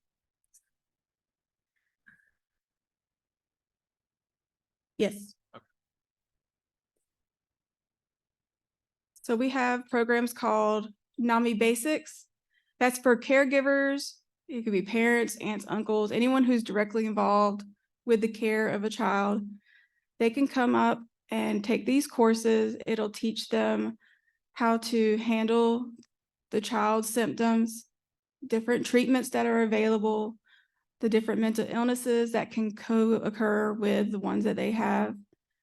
It also will teach you to take care of yourself and teach you how to communicate more effectively with someone who is having a crisis. And they also teach you how to be there for your child in a way that you may not know how. So this is for anyone who has a child below the age of 22. We put it on 22 because several of our populations have IDD or other mental illnesses that causes them, or health conditions that cause them to have a mentality that is younger than their age. So parents are still taking care of them. In basics, they also teach you how to transfer guardianship. If they're aging out and they're fixing to be an adult, make their own decisions, and they're not mentally stable, you can start a guardianship process and get guardianship over them so that way you can help advocate for them when they have a psychiatric crisis. We also have the on-demand program. So that is the basics shrunk down into a module, put online with all the information that you need. And the interactive part is like support groups, discussion boards like we do in college. We also have NAMI Provider. This is an education program for people who work with kids or adults who have mental illnesses. You do not have to work in a mental health clinic. You may interact with people who have mental illnesses every day and not know it until they have a crisis. Then you'll certainly know it, but you won't know what to do. So with Provider, we teach to any community health organization or a hospital or clinic about ways that they can handle the situation, what mental illnesses there are, the proper ways to handle or communicate with people who have these disorders. And it helps decrease stigma because medical professionals also have biases whenever it comes to people with mental illnesses. And we help to decrease those whenever we have these conversations with our people. So we have our signature programs. These are ones that we offer for everybody. They're all free of charge. We have Family to Family. That's for people who have loved ones with mental illnesses. You'll go to a course and they'll teach you the same things I mentioned earlier about basics, how to communicate with your loved one, the different processes for if they get arrested, if they need housing, and what different treatments they have. And that's mainly for family members that are adults. Then peer-to-peer, just like it says, is for anyone who has a mental illness. They can come in and the teachers have mental illnesses but are in recovery, and they can discuss ways to take care of themselves, what to expect from different treatments, what their options are, what their mental illnesses are. Some people may find out they have bipolar and have no idea what that is, but they look it up online and find a lot of myths and things that can be scary. So getting proper education as to what is going on with you is essential to take care of yourself. Then we have our support groups. We have Connection, which is for peers, people who live with mental illnesses, and then our family support group for family members who have loved ones with mental illness. So Nomi-Wake County recently started the SOSA program, which is the Survivors of Suicide Attempt Support Group. So this is for people who have attempted in the past, they have recovered, and they come and facilitate a discussion with people who think about suicide, who have had suicide attempts in the past, those who have suicidal ideations, and they need a safe place to come and talk about it. Often, whenever you mention suicide, everybody gets upset. Like, okay, we need to call 911, we need to call the doctor. But if you live with chronic suicidality like I do, it's always there. It's like the little trinket that you got from your family because you know it's a family heirloom. And you put it up on the shelf and it gets dusty. But every once in a while you look at it and realize, oh yeah, and you'll have a passive suicidal ideation. I have them all the time. But I'm in recovery because I do not act on them and they do not change my mood. So it's dusty and it stays there. But some people, they get it and it's still raw. And so they need someone to talk to that won't immediately sound the alarm. So we give them a safe space to come and talk about it, discuss their feelings and what it's like to survive the attempt, what emotions you feel after surviving, and how people are responding to you as a survivor of suicide. We also have our stress and anxiety support group, who is for anyone. You don't have to have a mental illness. We all get stressed. We all have anxiety. That does not mean you have a mental illness. These are things that everyone will go through. Everyone has these cycles. You will have feelings of sadness. You will have feelings of anxiety. You will feel stressed. Right now, I have social anxiety really bad, but I'm powering through. So here are the resources that we have. As you can see, I got everything from NAMI. Does anyone have any questions? Yes. So is there any cost for our support group or services? No. All of our services, our presentations, our support groups, and our education are free. We do not get paid for them. We do not try to obtain money for them. This is for the good of the community, and we're trying to lift up everyone since it is such a pervasive issue that we're facing, especially now post-COVID. When COVID came, I was hired on right after COVID came, so I've experienced the virtual world only. Recently, we started adding in-person programming right now just for peer-to-peer, but we're hoping to add more next year, especially the families. They really want the community and connection that comes with being in person. But we're also going to keep the virtual component because we realize that many people who have disabilities, maybe they have social anxiety, maybe they don't have transportation, or they don't live near us. They still need support, and we don't want to rip that away from them by cutting off our virtual support groups. So we have to build up our facilitators, the volunteers who come and help us do all of our programming. And we need to be able to offer those things in a sustainable way. I hope that answers your question. I believe we have ending the silence in Spanish. All of our programs and support groups can be accessed in Spanish. Okay, so if you're having an interaction, maybe a fleeting, like Tracy was talking about, with children that you realize have neurodivergence, that is anyone who thinks differently. They may have ADHD, they may have obsessive compulsive disorder, they may have anxiety. So mental illnesses fall underneath that umbrella too sometimes. They may have IDD, which is intellectual and developmental disabilities, or autism. When they come in, like Tracy said, you offer them compassion and care, but what else do you offer them?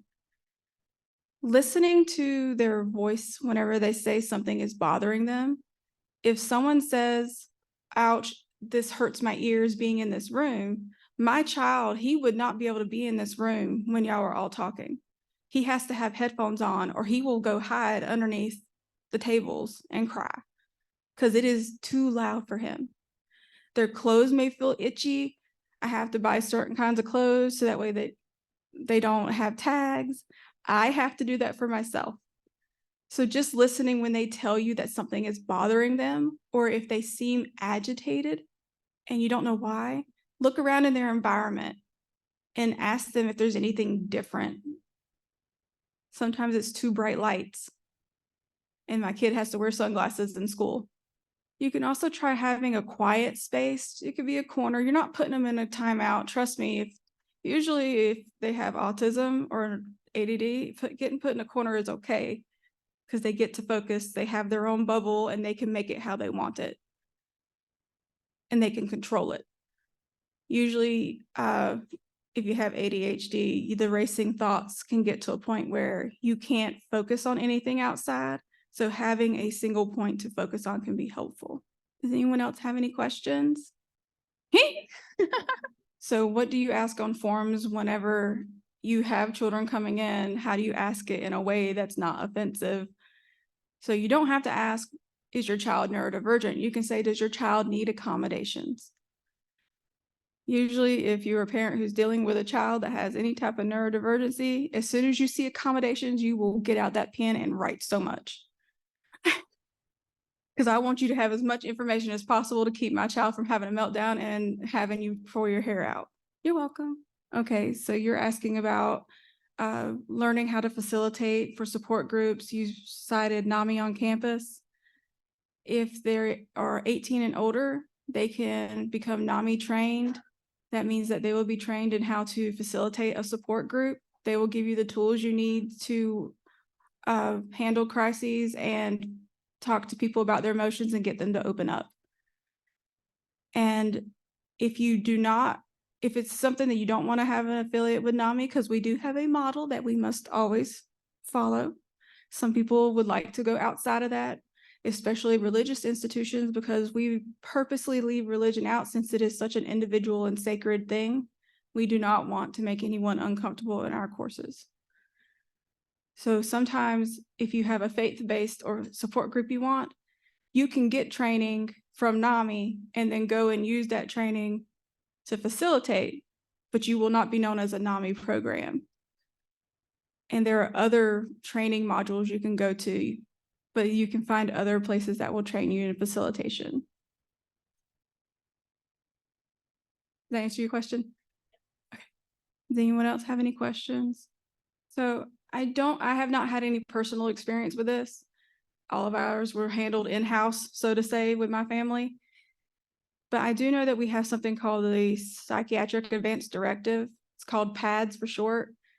Basically, it's like a living will, but if it's to say, like, if I have a psychotic break, if I go through and have a breakdown or I dissociate, who's going to take care of me? Who's going to make my decisions? I'm not able to.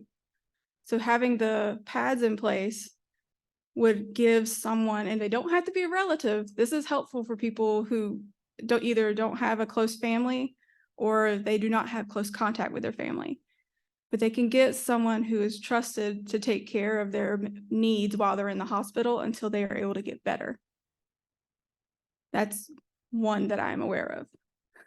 All right, if there's no other questions, I really thank you for letting me speak today. And if you have any questions about NAMI and our services or mental health, you can come see either NAMI Wake County or NAMI NC. We are both here. And let us know what we can do to help you. Thank you.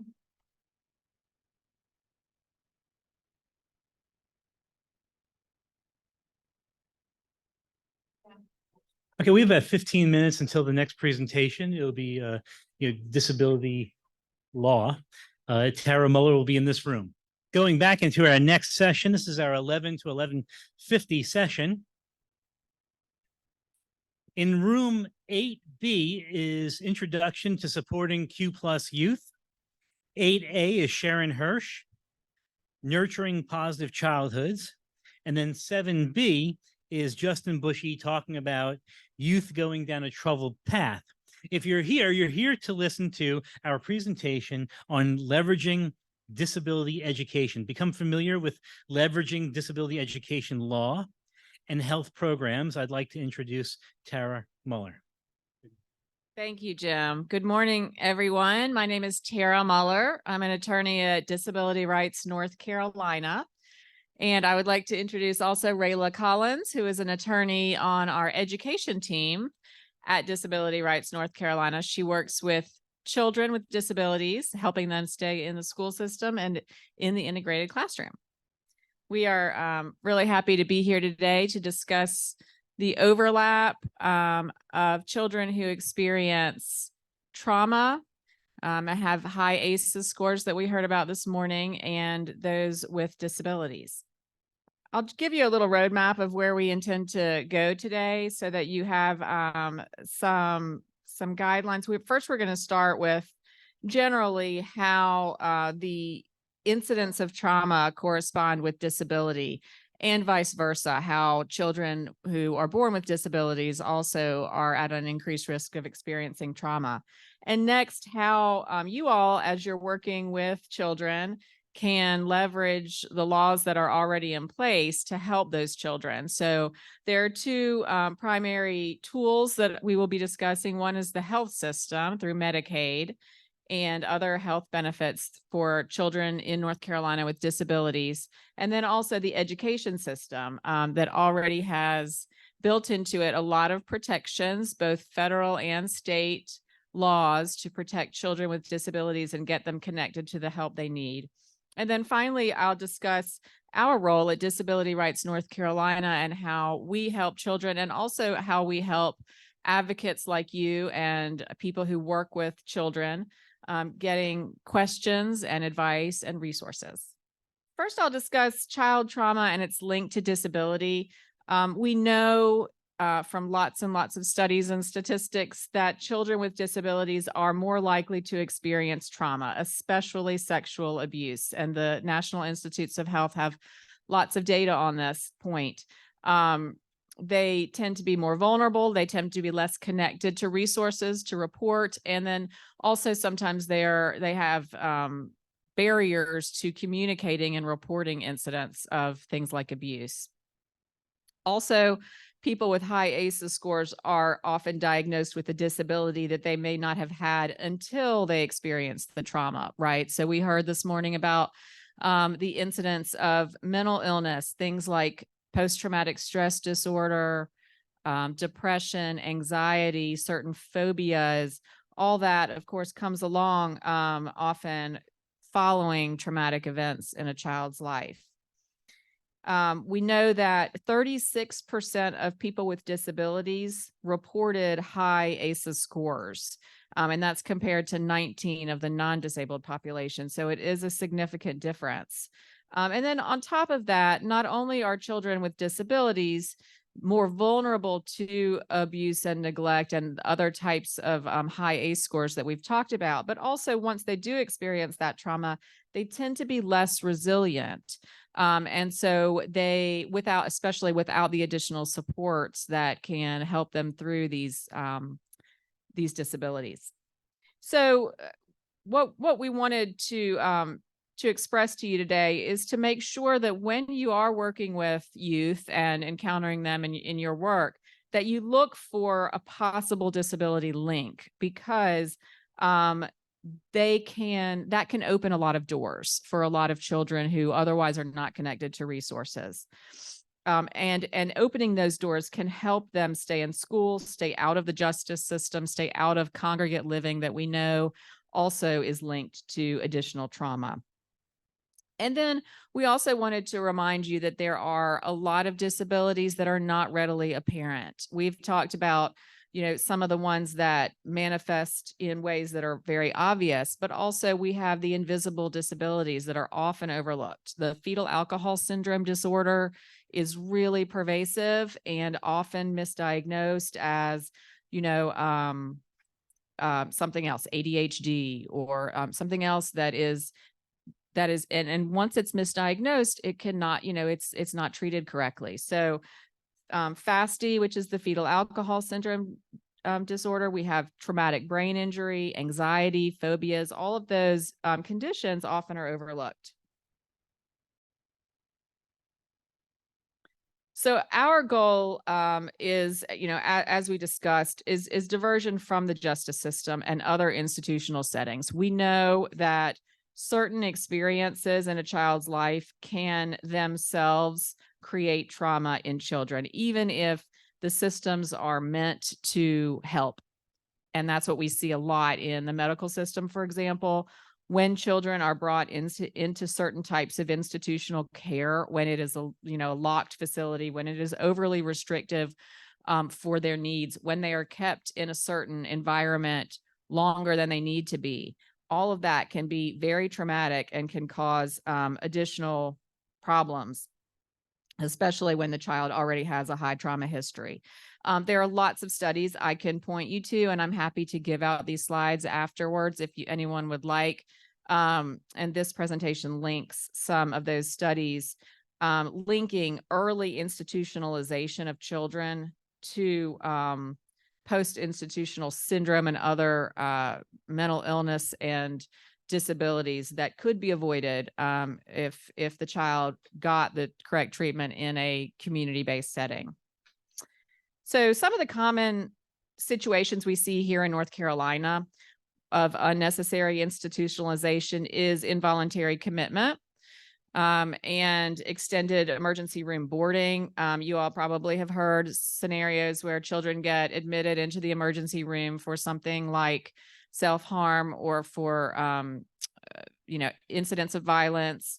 And then because of lack of community resources, lack of health access in the community and in the home environment, they're unable to be placed in a correct environment in the community. And so they end up staying for much, much longer than they should. And we see that also in our psychiatric residential treatment facilities, which are institutions for children that often, again, do not provide evidence-based care and are overly restrictive and keep children much, much longer than they should be. In some cases, even up to 2 or 3 years. So our best informed practices are to identify possible disabilities and services to help with things like keeping kids in school, strengthening kinship supports and foster placements. And kinship supports are especially important. That's, identifying a child when they're having, situations at home where the parent is no longer able to meet their needs, looking for extended relatives, cousins, aunts, uncles, grandparents. The data is really strong to suggest that those kinship supports provide a solid basis for those kids as compared to, the state DSS custody. Strengthening the health resources, making sure people in the family are connected to health resources. Again, we are very pleased about Medicaid expansion in many ways to connect the families to those health resources. We often see families broken up over inability of family members to access health resources. So we are hopeful that with the additional Medicaid expansion, we'll see some improvements there. Complying with laws governing seclusion and restraint is important, and we work hard at our organization to make sure that seclusion and restraint, when it is used appropriately to meet the needs of the child's disability. That should always be a concept that is considered along with any type of seclusion or restraint. And then reducing the likelihood of labeling, bullying, accusing a child of possible violence or behavior problems. We find that once the child is diagnosed with a disability, it is easier to connect them to resources rather than to do these other things that will increase trauma. So next, I'd like to discuss the Medicaid's role. And this is important because Medicaid, offers a lot of connections to resources, not just for the child, but for the whole family. And that is so important, as we've heard all day today. The connection to family, the strength of the family unit is just so important to children. Medicaid is for low income families, but also for children with disabilities. And we find that Medicaid, as opposed to private insurance, often provides a lot of services that are not provided in private insurance. So a lot of community-based care, a lot of in-home services, for example, that may or may not be covered in private insurance. So it is always an option to look into the availability of Medicaid. So EPSDT, which is the early parental screening and detection, is what we call the children's Medicaid. And that's what most people under Medicaid, when they're under 21, use for their services. It is designed to cover all medically necessary treatment. It does have some exclusions, and it does have, the exclusions tend to be ones that you would assume, right? So if it's unsafe, if it's ineffective, if it's somehow experimental, but there are supposed to be no limits on how much or how long children get services. And so it's important to understand children's rights under Medicaid, that if they are Medicaid eligible, if they are receiving services, they do have rights. Their family has rights to appeal any denial, to look into options if services are needed but are not being received. Especially in this climate right now that we have in North Carolina with the shortage of healthcare providers. We hear a lot of families who say, I was approved for services, my child was approved for services, but they say there is nothing available in my community, or they say I have to wait 6 months for an appointment, or they say my needs are too demanding. I'm not because my child has had violent incidents in the past, this so-and-so provider is not appropriate. All of those types of issues are the issues that we help with at Disability Rights North Carolina, making sure that children do get access to the services to which they are legally entitled. So I just wanted to emphasize how important it is, not just to take, to make sure to advocate for the child, to make sure the child's family is advocating for the child, and that, no is not an answer, right? If a child is denied certain services that are medically required, that child should be getting the services, and there is a way to advocate for them. We are really, really excited that next year, the North Carolina will be launching the Children and Family Specialty Plan under Medicaid. If you all have not heard of this, I'll give you a little background. This used to be called the Foster Plan when it was first designed. It's now called Children and Family, CAF is what DHHS calls it now. The Children and Family Specialty Plan is so exciting because it will cover all children who are currently in the foster program. So they have been in the custody of DSS or have been in the past. And it also covers their families. So that's why we are excited, because so many of the parents themselves need medical treatment for example, substance use disorder or severe and persistent mental illness.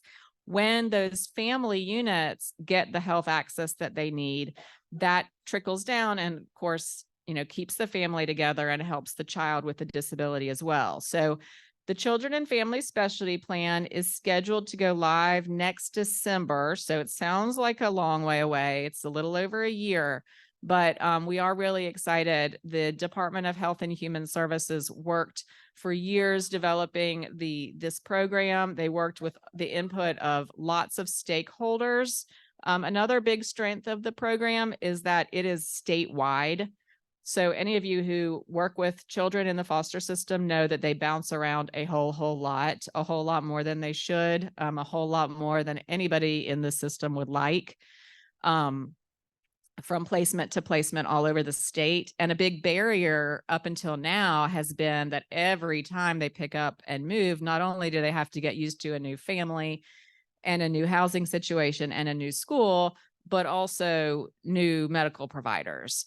And this statewide system is so important to these children because it does provide that continuity. Having the same case manager and care coordinator overseeing the child, going with them to the schools and the appointments is so important. So just a flag to look out for that and to make sure that as you're working with children who are connected to the foster system, that they do get connected to those resources.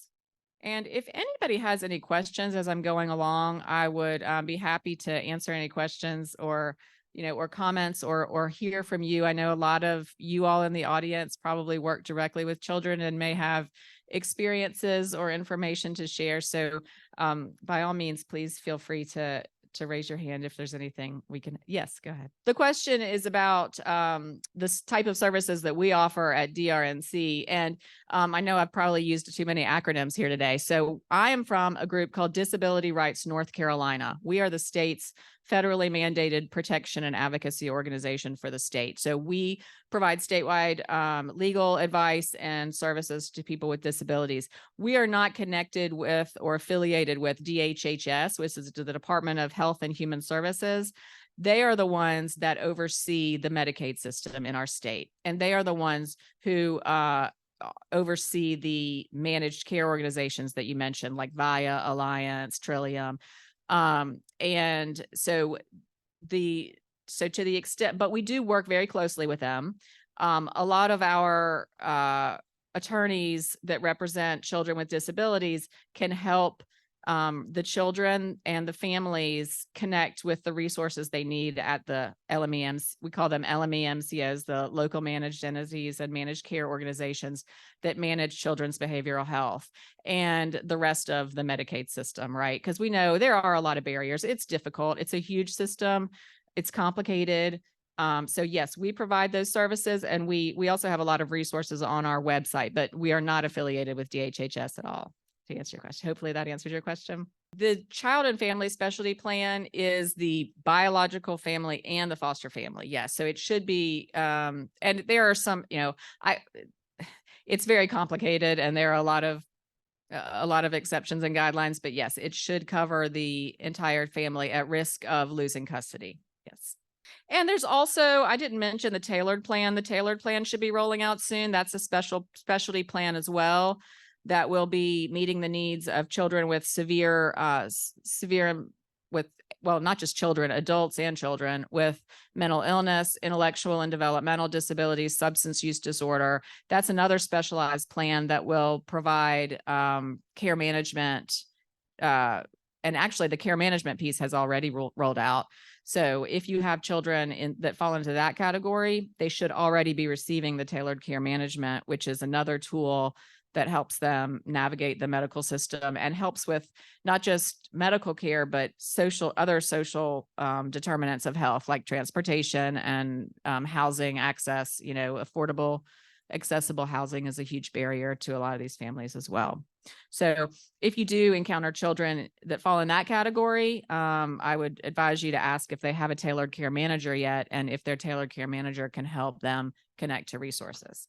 So we discussed the importance of, finding if the child has a disability first. Once we know the child has a disability, then we can connect them to resources like Medicaid. And then I talked to you about Medicaid, but I didn't talk to you about the specialty plans within Medicaid that often help provide services. First of all, some of them are not income-based, so they can allow people who would not otherwise be eligible for Medicaid to get services. The innovations waiver is one of those. The innovations waiver is for people with intellectual and developmental disabilities. And there's a really long wait list right now. And that's unfortunate because the innovations waiver provides services to help people stay out of institutions. And we already talked about just how important it is to, stay in the community and how traumatizing it can be to enter an institution when your needs do not require it. There's also 1915I services that rolled out just a few months ago. Those also provide services for families who want their children to stay in the community, and CAP-C, which is for children with complex needs. So the reason this is important, again, is it's reduces the likelihood of exposing the child to additional trauma like seclusion and restraint. And it can also help connect the child to school resources, which we will be getting into in just a moment. So before we go on to the public schools role, I wanted to make sure nobody has any more questions about Medicaid's role and how connecting a child with disability in that space can be leveraged. Okay, then I will go into the public schools role. So there's another huge advantage to finding out if the child has a disability. And that is all the resources in the school system. So a disability as a definition under federal and state law is much, much broader than you would probably think. So a lot of people think of disability only in limited capacities. And it's important when you're working with children to remember that a disability can be, well, we know it can be invisible, right? Mental and psychological, but it can also be something that we don't usually think of, like behavioral in nature, manifesting in behavioral symptoms. So I'll read to you the definition. It is a physical or mental impairment that substantially limits one or more major life activities. Or if you have a history of that type of disability, or if you are perceived as having that type of disability. So all of that would entitle you to the rights that come with having a disability under federal and state law. So in our context here, as we are discussing children with a history of trauma, that would include something like a serious emotional disability, what we call an SED. And those are the children that we've been, that we talk about, that we've been talking about, that, the ones that get into trouble at school, right? The ones who are more likely to be suspended, the ones whose parents get frustrated and may be more likely to be subjected to abuse, right?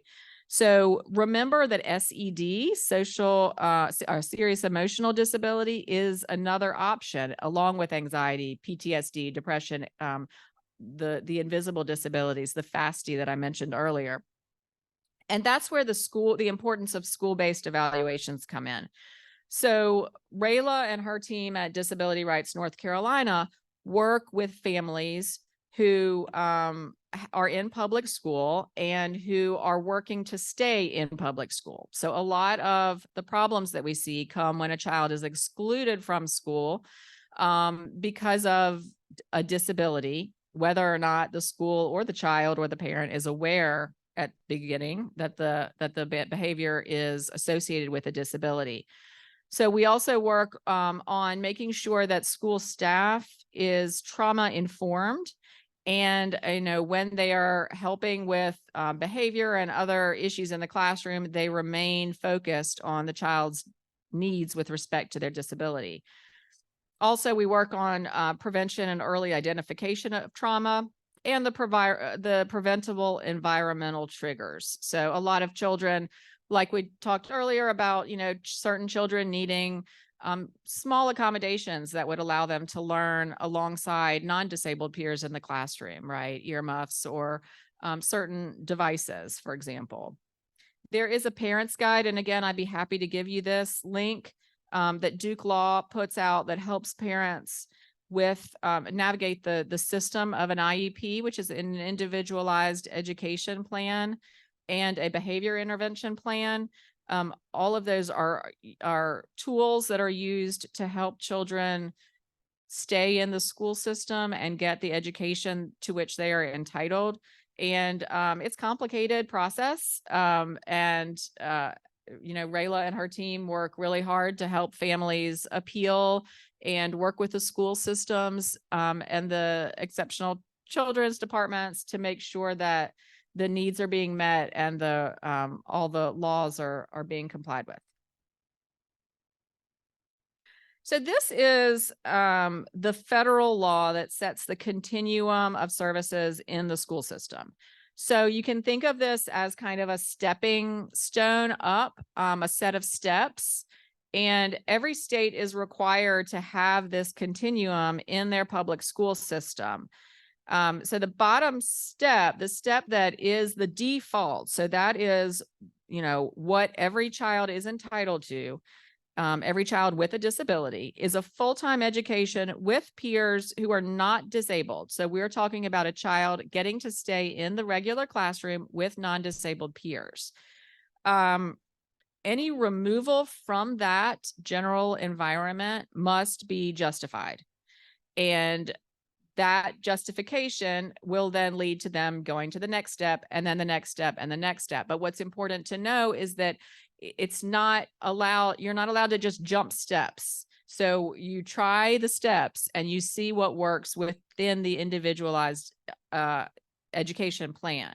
And it's important because a lot of schools and school systems, especially now that so many of them are short-staffed and may not have the resources to accommodate a child's disability, especially the really challenging disabilities, might not offer or might not have available some of these steps. So the next step is the pull-out classroom.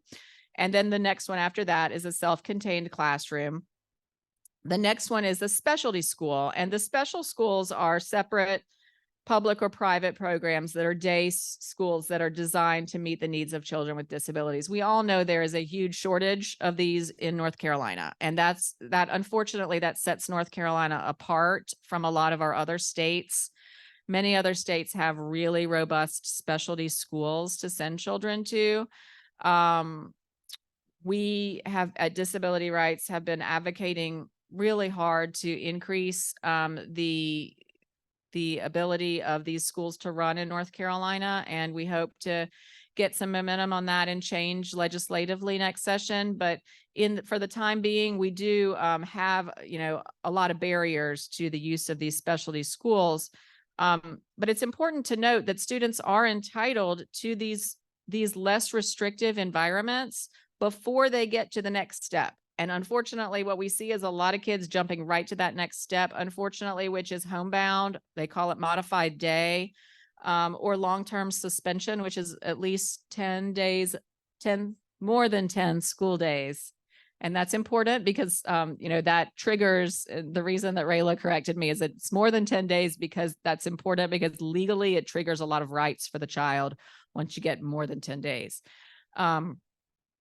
And again, we do provide some one-on-one assistance with families, but we also have a whole lot of resources on our website at disabilityrightsnc.org that have sample letters to send to schools, sample guidelines on, or, to-do lists and guidelines on how to help with an IEP when that it's not being met. So if a child, it's kind of it's a big red flag. If a child has been subjected to suspension, especially long-term suspension, on multiple occasions, or they are placed on homebound or modified day, and by that, I mean, some of them say you can only come to school in the mornings and then you're supposed to get your education at home the rest of the day, or a certain number of hours a day. So when you see that, it should be a red flag to you that the child may be entitled to some services they're not receiving. And then the last step is the residential schools.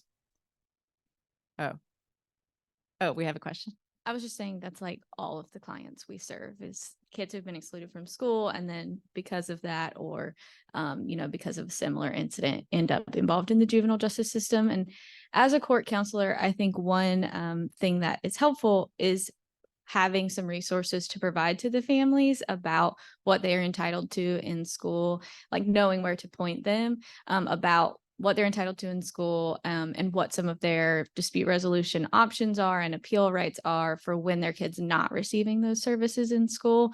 There's a lot of dispute resolution options available for parents that they often don't know about. And so we like pointing them to our website. We have so many materials geared towards exactly those families. And then also, just as a plug, as a juvenile court counselor, we see a lot of kids who get involved in the juvenile justice system and then receive diversion plans to divert them out of the system. It's a good idea, but there's often terms in those plans that they can't meet because of their disability, because they're then just stuck back in the school system with still no resources. And they're expected to like not get in trouble and make good grades and attend school. But nothing in the school system has changed to help them meet those terms.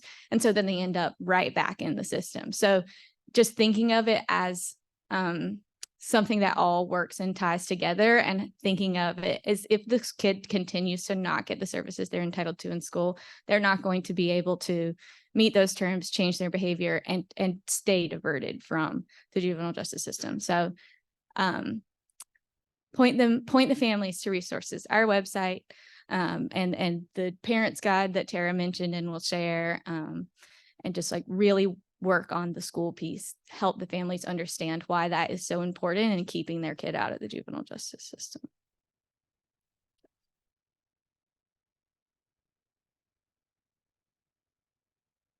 Thank you. Any other questions? Yeah, so there's a lot of discipline protections for children with disabilities, specifically for kids who are suspended a lot.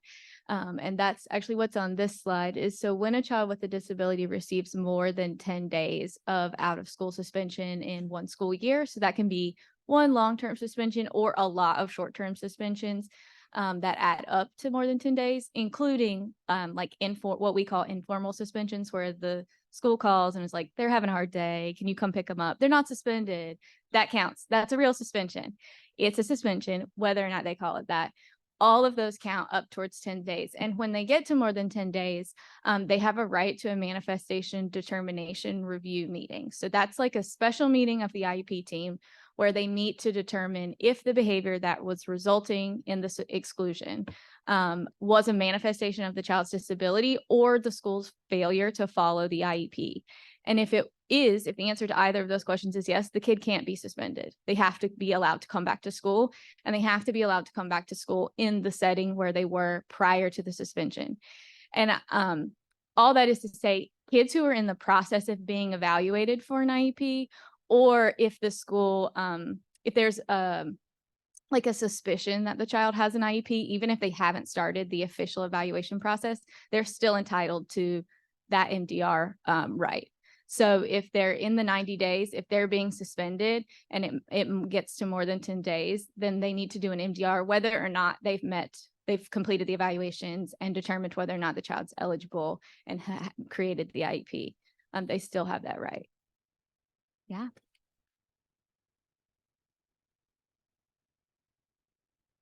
Thank you. Any more questions before we go to the next slide? Okay. And oh, Sorry. So if the MDR finds out that there's an issue with the IEP not being made, is there like a suspension not to be eraser? Unfortunately not. You know, you can't, like they still happened, you know, the kid was still excluded. And so all of the things that result when a kid's excluded from school have still happened to that child. But it's actually beneficial for them to not be erased, in the sense that after they hit that 10 days, every single time there is a school exclusion after that, they have to do a new MDR. So the 10 days doesn't start over. You know, the next week, if they're suspended one more day, you have to do a new MDR. And then, I mean, sometimes schools do that, but sometimes it gets so annoying to them that they're like, I would rather not have a meeting every week, and I should maybe start addressing the actual behaviors that are happening in school. And then also when an MDR is positive, which means it was related to the child's disability or the school's failure to implement the IEP, then if the kid doesn't already have a behavior intervention plan, the school has to conduct what we call a functional behavioral assessment, which is an evaluation to kind of try to determine what the function of the behavior is, what's happening for the kid, why are they having these behaviors, and develop a behavior intervention plan. So if there's been a positive MDR, the kid is entitled to an FBA and a BIP. You don't have to get to an MDR. We always argue that you proactively ask for a behavior intervention plan if a kid has challenging behaviors in school, even if they're not getting suspended or the suspensions haven't added up to 10 days. But when you have a positive MDR, it's a must. That the school conduct that evaluation and develop a BIP. And if the kid already has a behavior intervention plan, then that team needs to review it after a positive MDR, because clearly it's not working if the kid's still getting suspended. So the idea is that they come back to the table and figure out what additional behavior supports need to be put in place to try to prevent future suspensions. Yeah. thank you. Those are all great questions. So I think Rayla has pretty much covered the IEP process and the referral. You know, the referral can come from so many different people. I listed them here, and there's a lot of information on our website, again, about how to start the referral process. If you think that there's a child with a disability whose needs are not being met, there are some sample letters on our website that will help, that you can use as templates. And we discussed the 90 calendar days and the school's obligation to evaluate the child.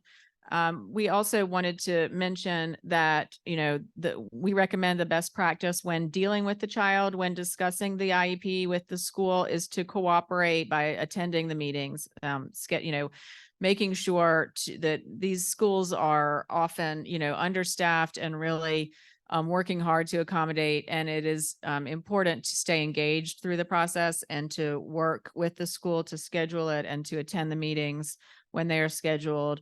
We also recommend communicating in writing. It's not required, but it's always best to keep a paper trail, even if it's email, with the teachers, especially when we're dealing with something like Rayla mentioned earlier, which is the informal suspensions, right? Like coming to pick my child up early, or, you know, situations like that should be documented so that down the road, you've got evidence of what happened and what's been going on. We discussed the options already if the IEP is not followed. So we recommend remaining respectful with the school, and that's not always easy, right? We're talking about your own child or your own foster child or your own, you know, family member, and and tensions can get high. So it's important to keep a level head. There is a Tale of Two Conversations videos on our website that is linked in this slideshow as well that are really helpful to show, just how productive a meeting can be when everyone is cooperating and speaking the same language. There's also the right to engage a trained facilitator, which we briefly discussed earlier, and the right to request compensatory education. So if it turns out that the child's IEP did entitle the child to some services, but the child did not get those services for a certain amount of time, the child is allowed to ask for compensation, which is compensatory, back due services. So like if, for example, if a child is entitled to speech therapy, but the school says, oh, well, for a few months, there's no speech therapist because she's, on maternity leave or sick, or, we don't have one in the district, or for whatever reason, school's not able to provide the services, then that child could request compensatory therapy. And then the next step is, if the dispute rises to the level of needing a formal written complaint, we've got examples of complaints on our website that families can use to complain that an IEP is not being followed. Or then the next step after that is a petition, which is a more formal step. Can I say something briefly?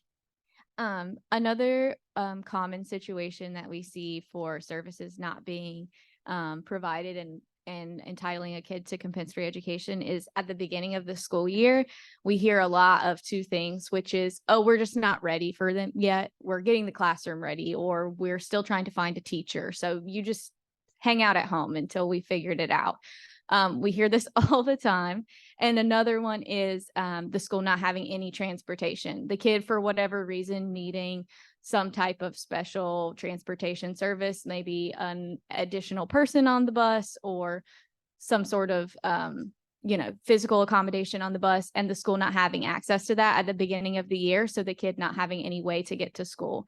So delays in starting the school year is really common, and the kid is entitled to compensatory education for that entire time because they're entitled to be at school, and it's not their fault that the school is not ready for them. So I think we discussed some of how underutilized the IEP process is, and how how helpful it can be once a child is diagnosed. There's also a 504 plan that is less formal than the IEP, but also can travel with the child after high school. And then there's the behavior intervention plan that we discussed earlier.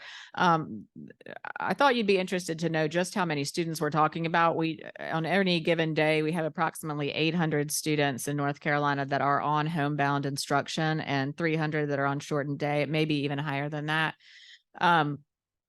And in many cases, at least, those students are in those situations because the students are not getting the services to which they are entitled. So it is important to make sure to advocate for those families. So I think the overriding theme is that there is a really high cost to these children when their needs are not met, when they have high trauma histories and they have disability-related needs and those needs are not met.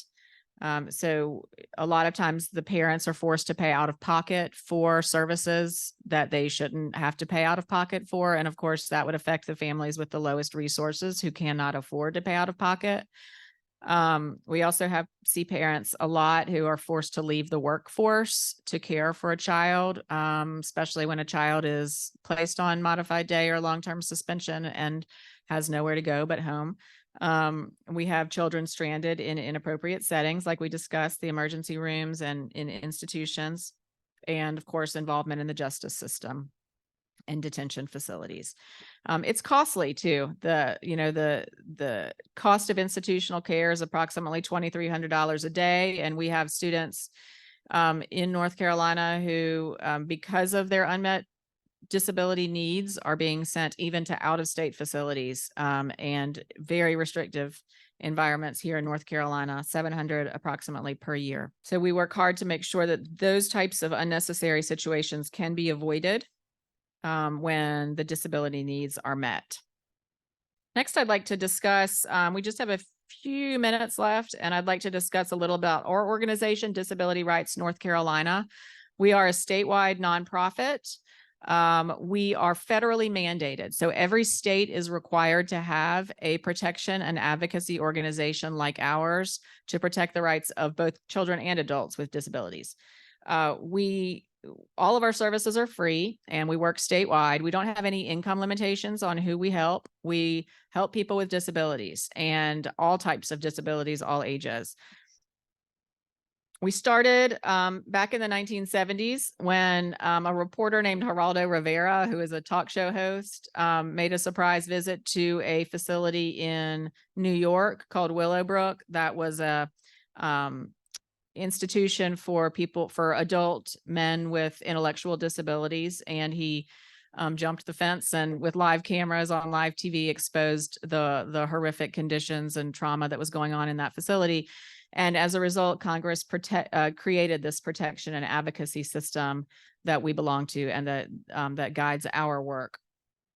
So our responsibility in North Carolina is to make sure that people with disabilities are living in safe and humane conditions. A lot of our focus is on unnecessary institutionalization. So we work hard. We do have a monitoring department that goes all across the state, monitoring and investigating in facilities where people get services. So in congregate living facilities, in hospitals, even in locked facilities, we are allowed to go in and investigate and monitor the conditions and to make sure that people are not in there unnecessarily. We work to enforce all of the federal and state laws, and we also participate in a lot of outreach events and coalition work to make sure that people understand their legal rights. A lot of our work involves enforcing this law called Olmstead. Olmstead is the law that says that everybody with a disability is entitled to live in the least restrictive environment, to live, work, and play. So to live, work, and play, to basically experience life in the least restrictive environment that suits their needs. And so a lot of our work involves making sure that people do not have to enter into a, say, hospital or nursing home or psych hospital or residential facility because there are not resources in the community. So because of the Olmstead law, states are now required to provide home and community-based services in the least restrictive environment. And so a lot of our work involves making sure that the current policies statewide, both the laws and the policies and the actual implementation of those policies is legal. Again, we help a wide range of people with disabilities, and we also provide technical assistance. So that's something I wanted to mention to you all. We are always available. Like I said, the first stop should always be our website because we have such really rich resources in all kinds of legal areas, disabilityrightsnc.org. But if you're not able to find the resources you need on our website, we also have an intake line and a website form for intake that takes a little longer to get a response, but we will connect you to resources or provide one-on-one advice depending on the scenario. We do have a no wrong door approach. So if we're not able to help, our work is guided by some targets that are set by people with disabilities. So we must stay within those targets when we do our work. And so sometimes if a request falls outside the target, we'll have to direct you to other organizations, but we do always try to do at least a warm handoff so that the person gets the resources they need. Again, we do information and referral, self-advocacy assistance, public policy influence, which is my job, working at the legislature. And then we also have a rich supply of research and reports that we do. And finally, there's the information on how to contact us. I should have mentioned, we also have we've added a call line only specifically for abuse and neglect in facilities. So when you call our main number, you will be given the choice to get a much more immediate response if there is allegations of abuse or neglect in a facility. But we also have these toll-free numbers, and we are fully accessible, both Spanish and English, and we accommodate all the disabilities. Thank you. And we are a nonprofit, so we appreciate anyone supporting our work. And thank you for being here today. I'm happy to email those slides out to Jim after, if that's the best way to do that. I'll email them to Jim and he can get them to all of you all.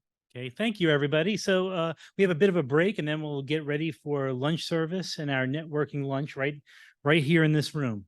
Tara, thank you. I'm so excited that you're here. I hope you're having a good time and you're filling your toolbox with the tools that you need to make a difference in this world. So what we're going to do right now is we're going to have a networking lunch. So while you're enjoying that food, and I smell it, it smells good. I want you to get to know the people around you. I hope that the tables are mixed up a little bit and you're learning about new people and new tools. And we're going to do that for about 15, 20 minutes. And then I'm going to send a microphone around and I'm going to have some people. I want you to tell me who you've met and what you've learned. Okay? So enjoy your food, talk to your neighbors, and we're going to send the mic around in just a little bit. Okay? Good. So you can continue eating, but we're going to start this portion where I have Royce Allegretto, my mic runner. She is going to, hopefully I'll have some volunteers. What I would like is for you to share something that you've learned today, a takeaway, someone that you've talked to, and you've learned something about their organization or what they're doing. And would anybody like to volunteer? Oh, y'all going to make me pick somebody. I will. I know you've learned something. Thank you.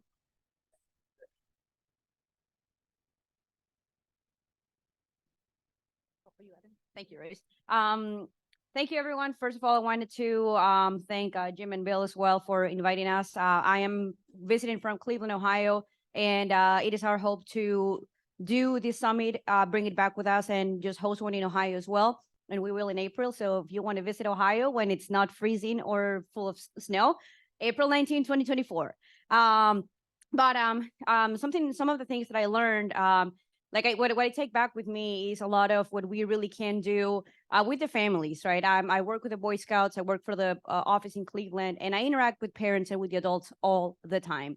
And the one breakout session that I went to, or one of the two, was the one for internet crimes against children.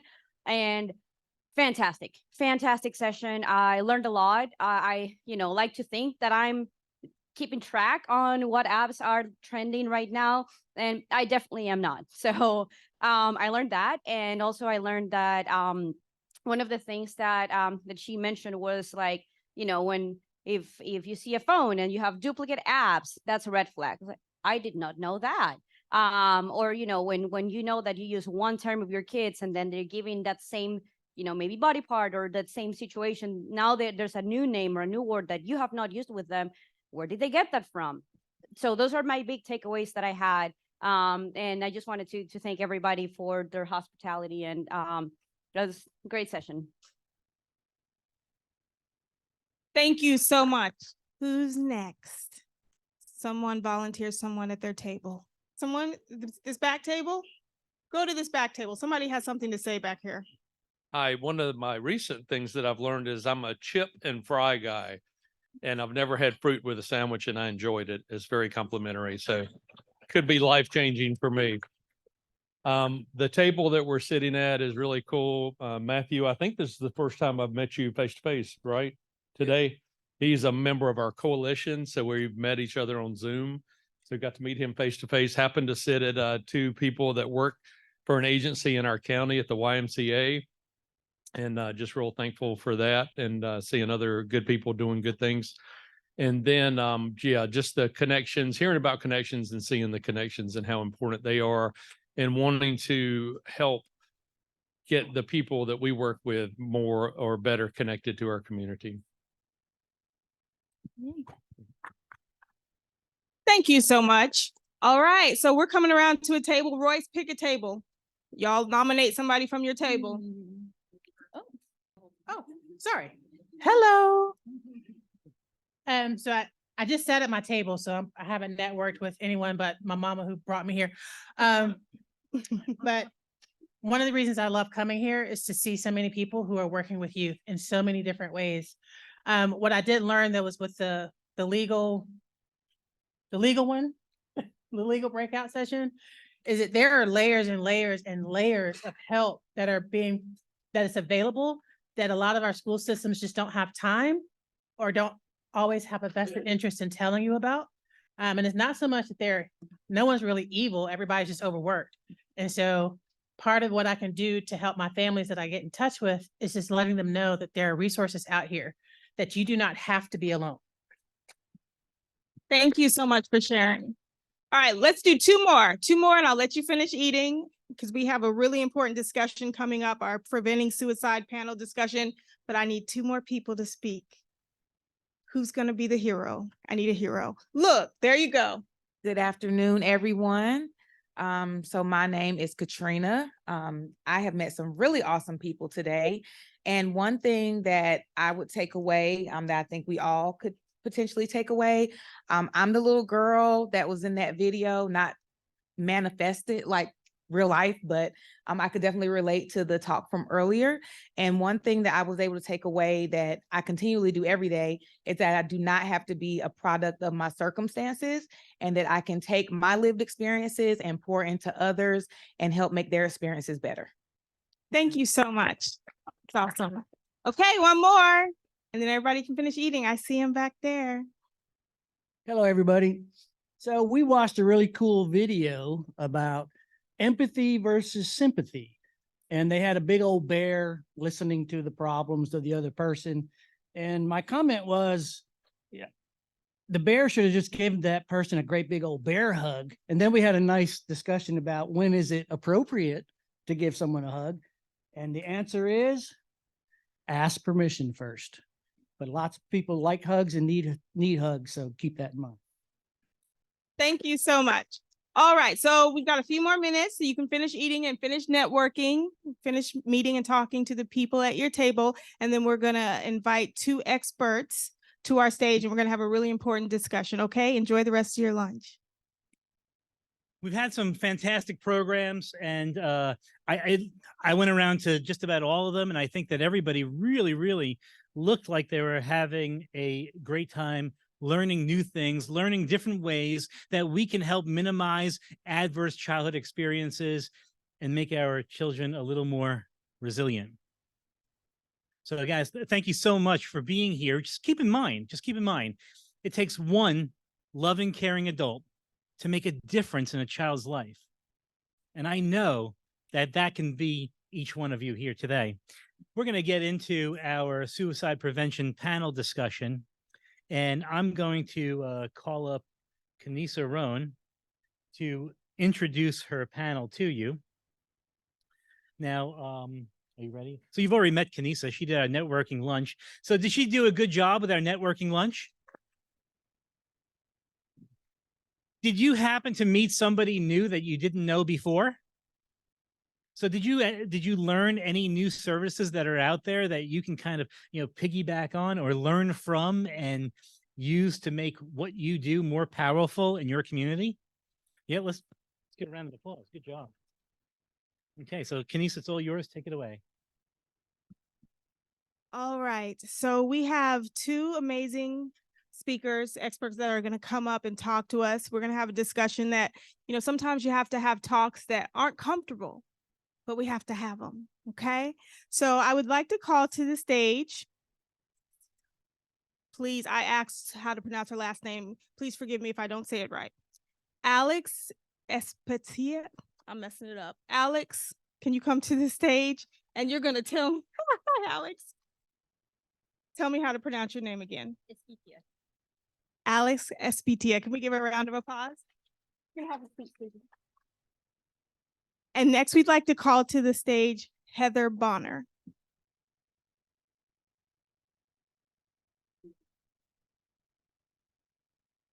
So what we're going to do is I'm going to have these ladies introduce themselves. They're going to tell you a little bit about what they do, how they do it, why they do it. And then after, we're going to have open discussion. We'd like to have questions. We want you to know this is a safe space.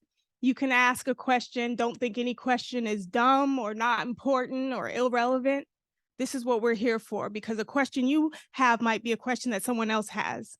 Okay, so Alex, if you want to start, tell us a little bit about yourself and what you do in your organization. How about now? All right. So good afternoon, everyone. I hope everyone had a really good lunch. I know I really enjoyed mine. So my name is Alexandra Espitia. I typically go by Alex. I'm the Community Education Outreach Team Lead for the Kellum Foundation over in the Guilford County and Greater Greensboro area. Hey, so I see a couple familiar faces. My role for Kellum focuses mostly on doing community education outreach, just like my title suggests. I do the majority of our outreach events. I go out, talk about mental health. The real bulk of my work is around community education, so providing evidence-based, accurate information for folks to make changes in their day-to-day lives. Part of that is what we're going to be talking about today, suicide prevention. So kind of challenging people's perspectives on suicide, their understanding of what suicide is, the causes, who is affected by suicide, and just challenging folks to kind of reframe their mind around suicide and not be so hesitant to have a conversation, especially with a loved one, if you have like a gut feeling that something may be going on underneath the surface. But yeah. Let me ask a question. Like I said earlier, sometimes conversations are hard to have and hard to start. How do you suggest that if a parent has a suspicion that maybe something's going on with their child, what's a way that you suggest that you start the conversation? So it can be a little intimidating to have this conversation. I think everyone can kind of have that feeling. First and foremost, you don't want to start right off the gate asking someone, are you thinking about suicide right off the bat? No lead up to it. You want to just engage in a regular conversation. If you notice your child maybe has some concerning behaviors and you're like, hey, what's going on? How has your day been? Or if you notice some significant behavioral changes and you just want to check in and like, how are you dealing with this? How's it going? There's a lot of things like adolescents tend not to tell their parents just because they have that dynamic of parent-child. They're more open to their friends. But it's just checking in with them and saying, hey, how's it going? I know you had a rough time with insert whatever scenario, and just letting them have the opportunity to talk openly. And then if they do start to express maybe some, maybe not directly saying, I'm thinking about killing myself, but saying more like, I don't want to be here anymore. It's not worth it. I'm a burden. Similar things like that, that is indicative they may be thinking about suicide or having some suicidal ideation. So not being shocked if they bring that to the table and being open and saying, okay, can you tell me more about this, where it might be coming from, what might have caused this, what else is going on? And it's very natural to think, why didn't you tell me sooner? Why didn't you open up to me? But I would advise you to say, I'm sorry you couldn't talk to me sooner.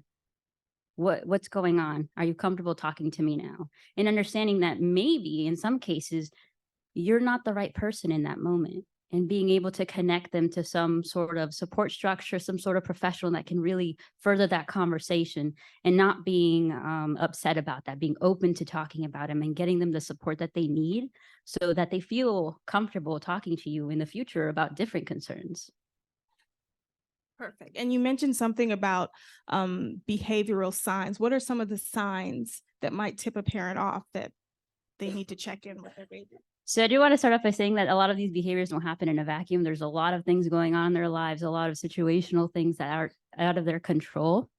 And so when we're talking about some specific warning signs, first and foremost, if they're talking about suicide, that's a really big red flag. You want to have a conversation around that just to try to follow that thought process, why they're talking about this, where it might have come from.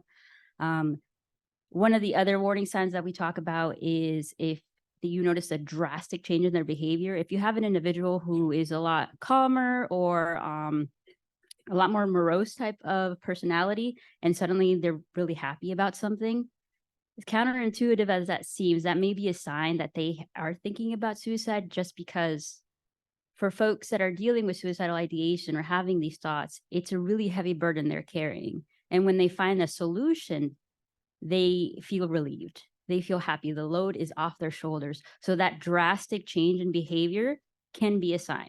Now, you have to look at the bigger context. What else is going on in their lives? Has there been significant changes in their housing?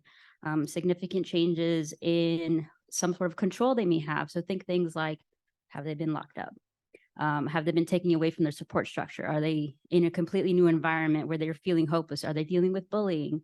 And so you have to look at the bigger picture and look at these behaviors and pair them together to really warrant having the conversation because they're adolescents. They're going to be experiencing mood swings. They're going to be experiencing a lot of difficult behaviors, but it's when you look at the bigger context that can kind of help clue you in on what's going on underneath the surface. And so we have, if there is a previous attempt, that's also a big red flag that there may be a future attempt. And if there is attempt, we do want folks to get into help as soon as possible to prevent that future attempt. Thank you. All right, let's go to Heather. Heather, will you tell us about Mission 34 and a little bit about your story? Sure. So I'm Heather Bonner, co-founder of Mission 34, which is a small nonprofit 501c3 based out of Charlotte. And it was formed in memory of my son that died by suicide 5 years ago. He was number 34 on his baseball team at Denison University up in Ohio. And one of the biggest things that we found, because when you've lost somebody and you're totally shocked about it, saw no signs, you go into investigative mode and try to figure out what did we miss. It's the why torture.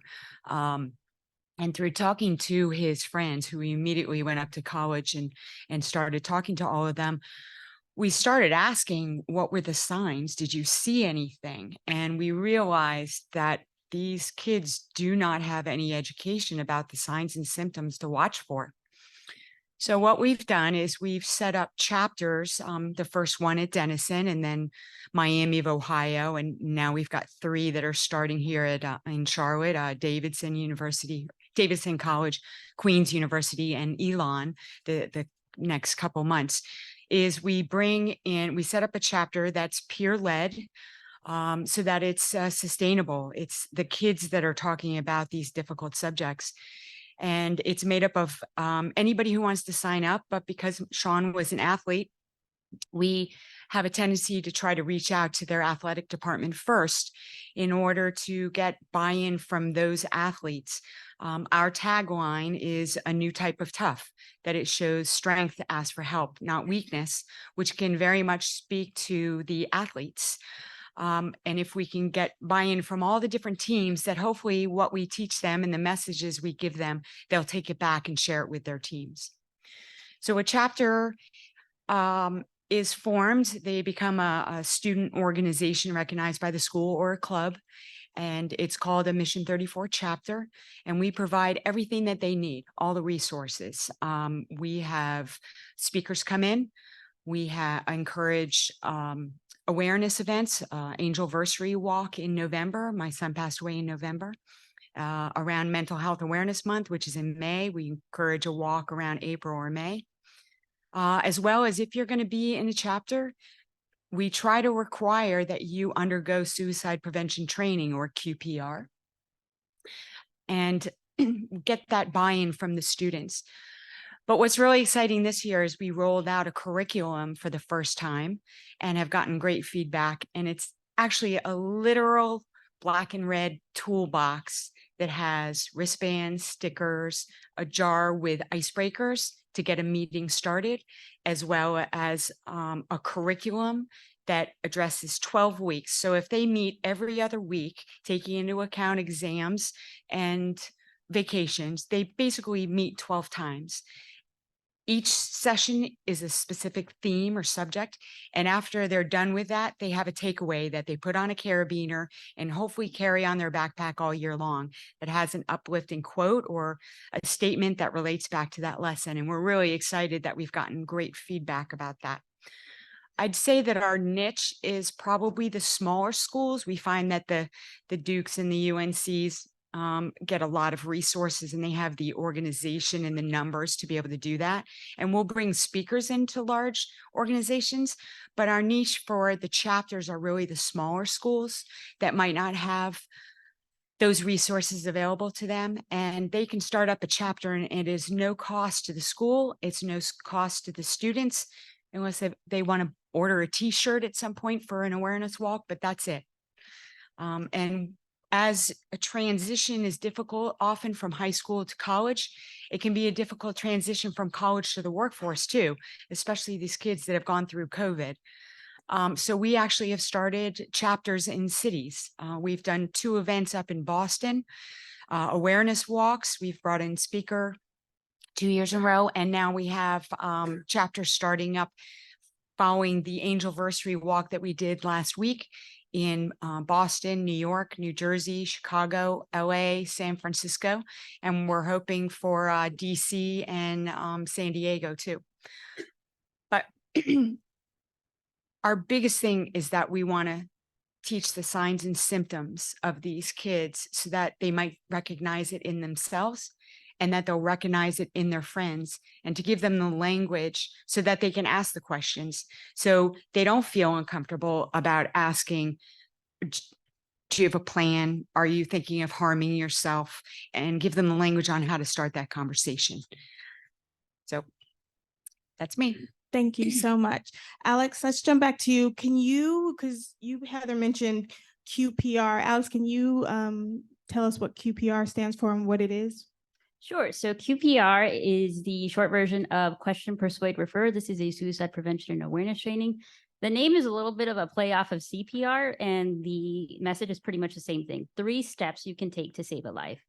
You ask the question, you persuade someone to stay alive, and then you refer them to some help.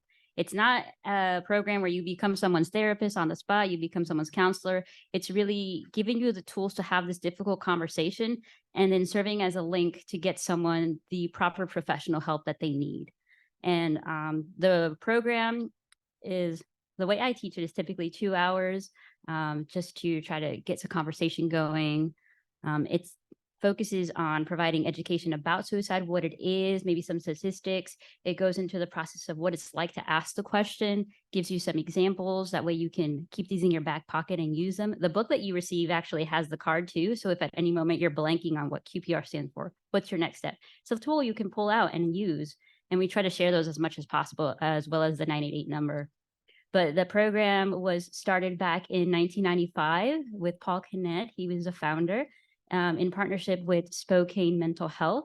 And in 1999, it became its own entity. And since then has continued to offer trainings to just everyday folks. It doesn't matter who you are, where you come from, what your background is, you can become a gatekeeper, as we call them.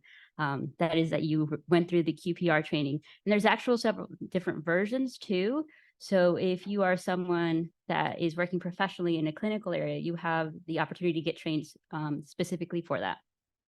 And so it goes through the process of asking the question, what are some ways you can ask the question if you want it more directly, if you want a softer approach.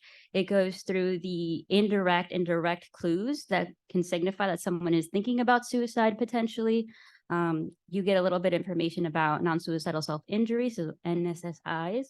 And then at the end, you do get the chance to talk to someone about like practicing a little bit of a role play of what it's like to ask the question and persuade someone to stay alive. Because as easy as that sounds, well, actually, to me, it doesn't sound easy at all. It sounds very intimidating. And the benefit of the program is it helps you walk through that. It helps you practice with folks who are in the same situation as you, trying to help save a life, whether it's from personal experience or you just want the tools in the case you ever come across someone who may be contemplating suicide. And at the beginning of each training, I always like to say that we do the best that we can with the tools that we have. So when we're coming to this training, it's very easy for folks to think, I saw that. Why didn't I think this way? Why didn't I pick up on these signs? It's so obvious now. In hindsight, it can become obvious. You can start getting through that thought process of, I should have noticed this. I should have said this.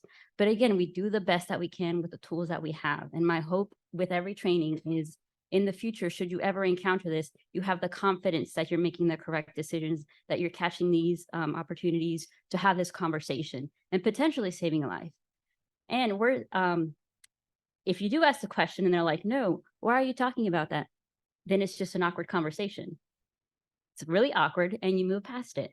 But it also shows you're willing to have this conversation. You're willing to meet the person where they're at and not shy away from it. You're not afraid to talk about it. And then again, you have those tools. So in the event something does come up in the future, you are prepared. So that you kind of describe holding space. Is that what they call it? When you hold space for someone? Do you want to, Heather, explain what that is? So I'm not the expert at this table, but Me neither. I'm just a mom that changed careers when her son passed away. I live my life on passion and trying to make change, but to hold the space to me is creating a safe place for someone to be able to talk about whatever they want to talk about. And a lot of that has to do with just listening, and being empathetic, asking non-judgmental questions so that you can receive information from them that they wouldn't otherwise share possibly. You put that, you create a space that promotes trust between the two of you. So that's what that means to me. You said all the right words. Empathy, non-judgmental. That's perfect. Do you have about the same?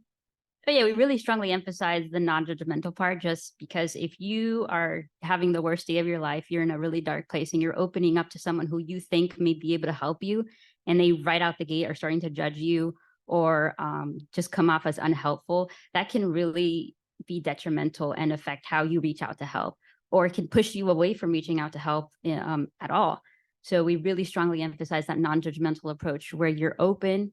The program does, going back to QPR just a little bit, does give you some tips on how to have this conversation in a private area where they're open to talking. It tells you to wait a little bit before if you want to share any of your personal experiences, because that's also something we want to do when we're establishing like a human connection. It's just put a pause on it, let them have the space, let them have the opportunity to talk, because there's a chance no one has heard them say these words before. You're the first person they're opening up to. And so we want to treat this as a very delicate moment. And again, give them that space to breathe and talk and be open. Okay, I have a question. I'm going to open up the floor in a minute for you all to ask questions, but I have a question. If someone has, say, attempted suicide before, are there specific programs, and they didn't succeed, are there specific programs for them to get help, and what are they, if there are? So if someone has attempted, attempted suicide and they didn't succeed and they want help, are there specific programs to help these people?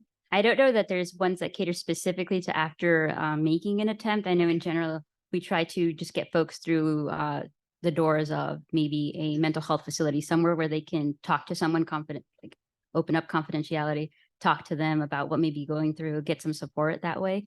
Okay. For people who are family members who actually have had someone attempt and complete a suicide, that's I know there's a couple organizations that do have support groups specifically for them. Okay, perfect. NAMI is a great resource too. They have these programs to help people that are survivors of suicide, Yes. or family members that are surviving suicide, have somebody that they've lost. And I'm trying to find a resource for the parents Yes. of somebody who's attempted but survived. Okay. If anybody knows of any. Perfect. Yes. Okay. Does anybody have any questions? Yes. People want to get information about what you've done. Oh, you got to hold the microphone. Yeah, there we go. If people want to get information about how to get involved with your agency and your nonprofit, how would they do that? Go first. Sure. So to get engaged with the Kellogg Foundation, it's really simple. We have an online referral form you can fill out and submit, or you can give us a call and just say that you want to start services. We have a screening process that we go through. And since we are grant and donation funded, the majority of our services are completely free. So in that screening process, we just determine, okay, you fall under this grant, so all your services are paid. And then they do the intake. But it's pretty simple. And we try to keep that process simple. So to remove any and all barriers that we can to prevent people from getting support. It's pretty easy for us. Mission34.org. It has all the information on what we do, has resources that we recommend for someone that might be in crisis. And there's a contact, so you can reach out and it'll be me. But any information we love, as we're growing, we're looking for more volunteers.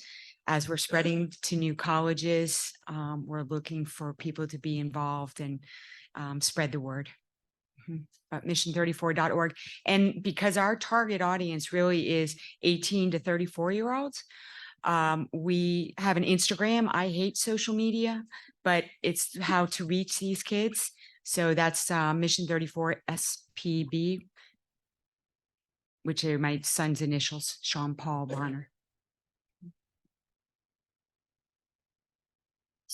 So when you're looking for the college campus startups, are you looking for a student who's currently in the college, or would a recent grad or like an adult in that situation? So we're looking for current students. However, I know that alumni have been facilitators to get something going. Normally, in order to become an official club, you have to have a president, vice president, secretary, treasurer. We require that there's a social media person, an events planner, so that it really tailors to that particular group. But ideally for the sustainability, we want it to be peer or student started, student led.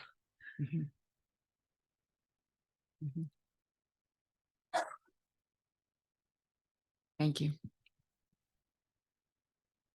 So this may be a difficult question for you to answer, but I figured I'd throw it out there anyway.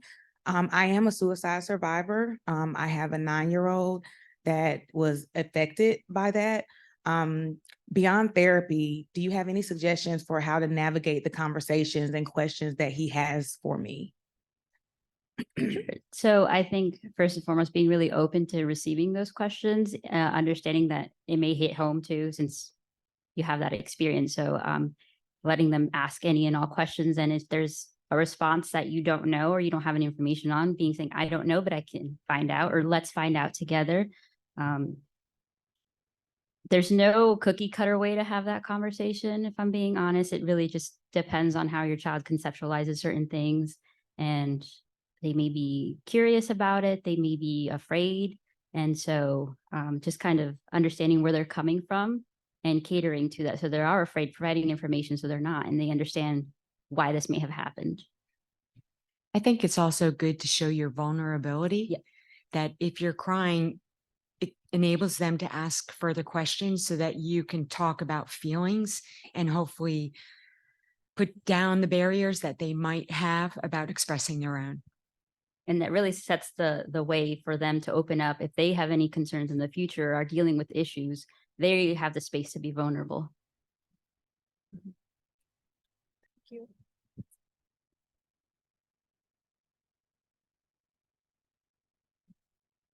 Hola, hi, good afternoon. I have a question, Alex, for you. What do you think about the 988 number? You were mentioning something about it, and what is your impact that you see with the community? For you, Heather, of course, we are not going to have a training here, but if we see that we have a regular relation with our children, our youth, as a parent, as a counselor, how do you think that we need to act from now to the following days, every month, have a talk or something else, like we can figure out, don't miss those signals that you were mentioning. And for both of you, here, all of us, we are dealing with youth, but there is a first aid mental health for youth or for adults. How do you think that we can encourage all of those who are working with these communities to take these kind of trainings that are basics, but essential because they give you like a overview of how to act? Thank you. Okay. So I share the 988 number as much as possible with any and everyone who was willing to hear me talk about it, just because it's so the number is so easy to memorize. Since we do work with a lot of youth, I am constantly ordering the little business cards and stickers. I pass them out during trainings as much as possible, informational flyers all about 988, just because it's such a great tool. And folks who use it, it doesn't necessarily have to be about suicide. It can just be emotional distress, and you can talk to someone on that line, and they can connect you with local resources too. So it's a good number to have if you're not immediately already connected to services, or if you can't get to the services just yet. Here's something you can do in the meantime to kind of help buffer while you get to like therapy or something. We create these cards that are tailored for each college that we're in. On one side, it shows the signs and symptoms of somebody that might be struggling. If they have it on their dashboard or their mirror or on their phone, the more they see it, the more familiar they become, and hopefully the language becomes a little easier. On the backside, we tailor it to college so that we have the resources. We'll always have the National Suicide Hotline, text line, as well as 988, but we try to also consider adding, with the school's permission, the resources that they have on campus. In order to start a conversation with our youth, I think it's important to create a safe place on a consistent basis, whether it's around the kitchen table or coming home from school. The language that we have started using is associating not just your physical health, but your mental health. So when these kids come home from school, you ask, oh, how was your day? And you get a one-word answer versus, how are you feeling physically? Did you have a nice day? How are you feeling? Open-ended questions. But the big one we added was, how are you feeling from the neck up? And hopefully that will become a normal question for them, and you can have that grow into a closer communication about how they're really doing. But learning those signs and symptoms and referring to different resources that give you actual examples of questions to ask, I think is really good. Yeah. And I can't remember the last question. It was about mental health first aid trainings. Oh, yeah. So in colleges, we deal with colleges mostly. I think that every administrator, teacher, coach should undergo QPR training. I've probably taken it, I don't know, 12 times, but I've also taken the mental health first aid, both the adolescent and the adult. I think teachers should take those too. Coaches should take that too. A minimal, they should know how to ask the questions and work through them feeling uncomfortable about having them, because those kids reach out to them. They're people on campus that are adults.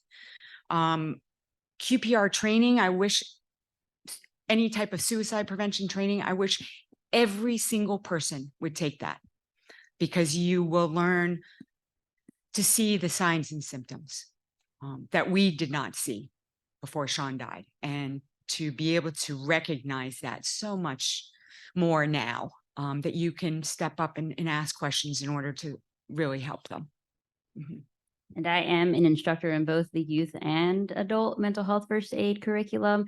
And I try to sell it as much as possible. I'm totally in agreement. Everyone and anyone should take these trainings bare minimum, just so they have the tools in case they see someone who is in the beginning stages of developing a mental health or substance use concern, in the worsening signs, and then that crisis stage too. And those who may be unfamiliar with the mental health first aid program, it's a 5-step action plan that you can implement when you believe that someone may be dealing with some mental health or substance use concerns. It can be applied across the board. So while someone is having those early signs to when someone is actively in crisis, and it goes through how to identify those signs, how to have that conversation, and what steps you can take afterwards. Great. Thank you, Heather. I love you saying that. How do you feel from the neck up? I'm going to start using that. I had a question. So you probably see a lot of numbers and statistics. How is social media affecting our youth as far as suicide rates? Because I'm sure ever since social media has come into the picture that the rates have gone up. Can you talk a little bit about that? So it's social media. What we see is a lot of, so you have like a celebrity death that happens, and obviously that gets pushed out to everyone. And in the program, you actually, we get taught a little bit about something called the contagion effect, where it's essentially when you have a high profile suicide, what it does is it inspires adolescents who are already having difficulties with their mental or behavioral health to then make an attempt. And so I believe, like with social media, because that becomes more readily available, and then certain social media apps will cater to that. If you're consuming that kind of media, will feed you more of that media. So then you're just getting this negative feedback loop of constantly getting this potentially harming material. So I do believe it has probably contributed. Okay. Do we have any more questions out in the audience? So Heather, this question is directed to you. I have two kids. I have a boy and a girl. And I couldn't imagine losing either of them. So how does a family repair and move on when something terrible like that is, thrown on you and you're traumatized? It's really difficult. It's been 5 years. Sorry.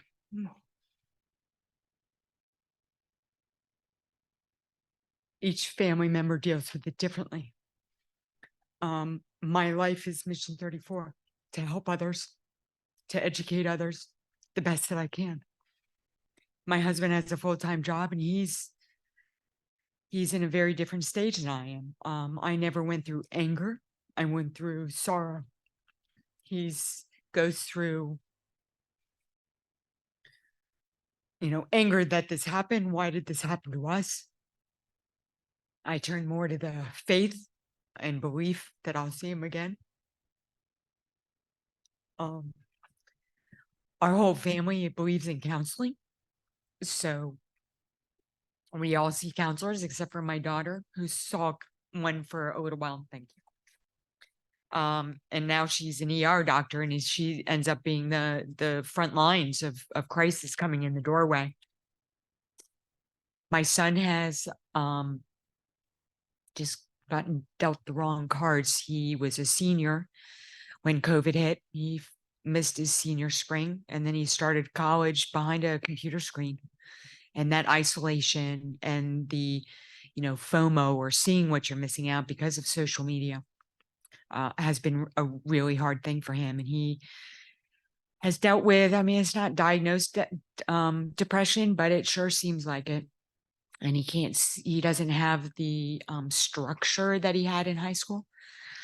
He lost his sport when he got to college. And that lack of structure has been detrimental. We recognize that. So we're not sure if he's going to be making it through college or if he's just going to find a different path, which is absolutely fine, as long as he finds something joyful in whatever he wants to do. I see a therapist regularly.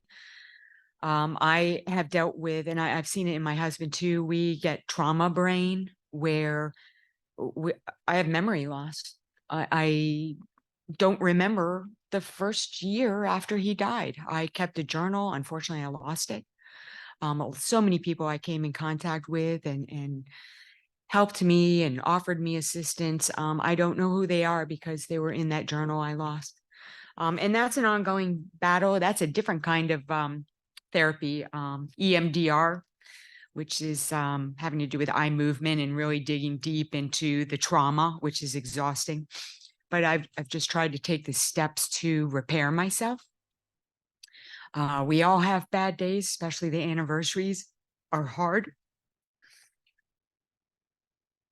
But we just try to go on and hopefully answer questions and be there for whoever needs help, whether it's the parent of a child that's suffering or somebody that's lost a child, because it's a terrible club. But we speak from experience. And we have, from day one, been a very open book about this. So I'm happy to talk about the signs and symptoms that we now see after the fact, and what we can do to make it not happen again. And that's the goal, is to eliminate suicide. But we know that's, very hard to do. So we just try it one chapter at a time. Thank you. Thank you for sharing.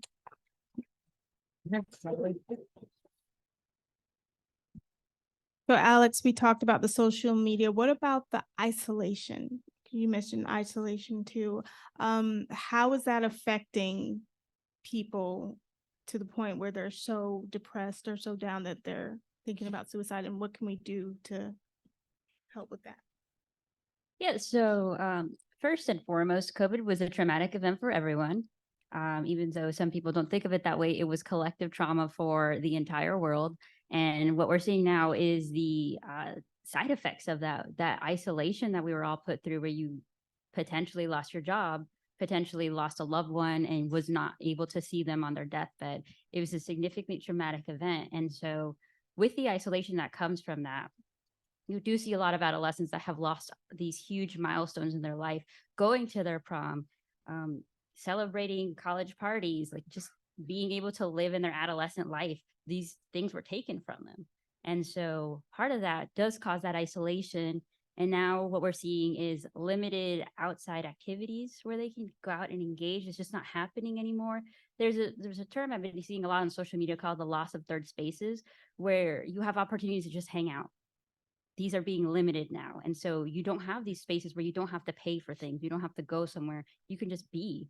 And so when you have an age, the adolescent group that went through COVID at such a delicate stage, and now all their communication is behind a screen, that is very isolating and can contribute to developing behavioral and mental health concerns.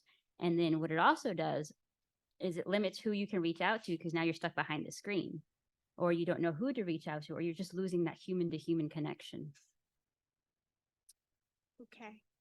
Anybody else have any questions? We've got a few more minutes. Would love to get a few more questions in for our speakers. I see one up down there, Royce.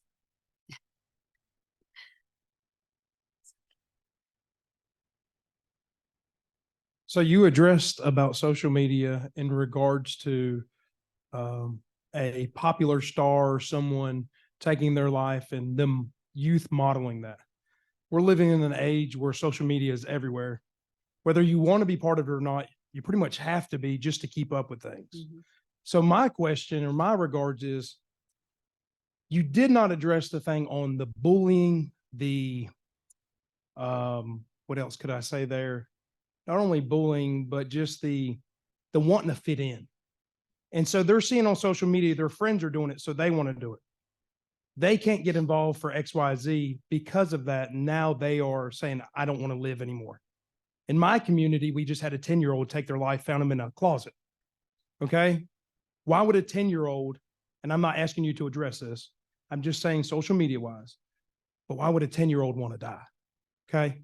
So social media wise, people are on there, they're seeing this. And now when they see this, now they're like, okay, what do we do? How do we address this? Because this is everywhere. I mean, this isn't just North Carolina. This is the US. This is the world. We're seeing people, TikTok has become so huge. And now they're following, well, somebody did this. Selfies are killing more people than anything else right now. It's just mind blowing to see this. So just what's y'all's take on the social media aspect, not in watching the pop star, but just watching their peers?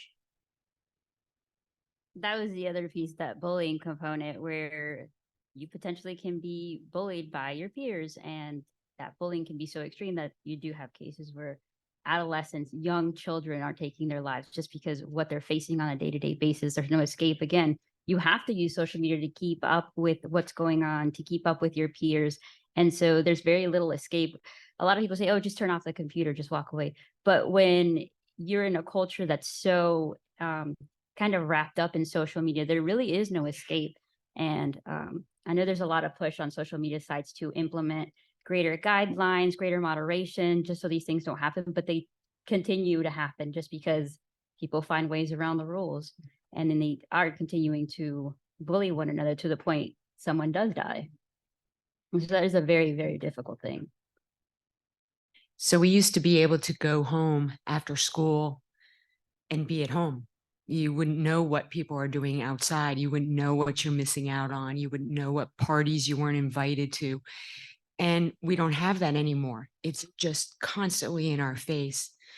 And a lot of it has to do, I've learned, is these algorithms that they have with social media, where whoever out there in social media land goes in and tracks what you're looking at, and it just feeds it. So if you see somebody who's lost a little weight and you ask a question about dieting, the next thing you know, there's constantly information, how to lose 10 pounds in a week, how to get this size, and that's creating eating disorders.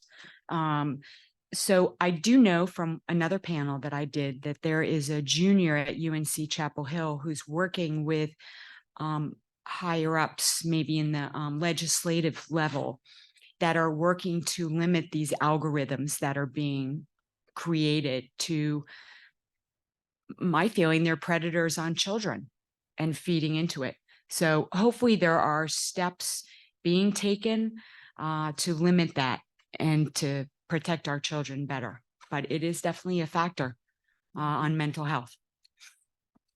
Heather, so when you experience this with your son, what are some things that your friends or family would say to you that was comforting? Because sometimes people don't know what to say to people that have experienced what you've experienced. So what are some of the things that were said to you or done for you that were comforting and helped you through the process? Sorry. First off, I think the number one thing that we don't like is for somebody to walk by and not address it at all, not look in our eyes, pass us by like, you know, the stigma still exists and they don't have the courage to even say, I'm sorry. You know, I cry at a drop of a hat, especially if somebody else is going through trauma. I start crying too. But you need to acknowledge it. So I think that was probably the best help, is just people, even if they don't know what to say, just to come over, give us a hug, tell us they're sorry.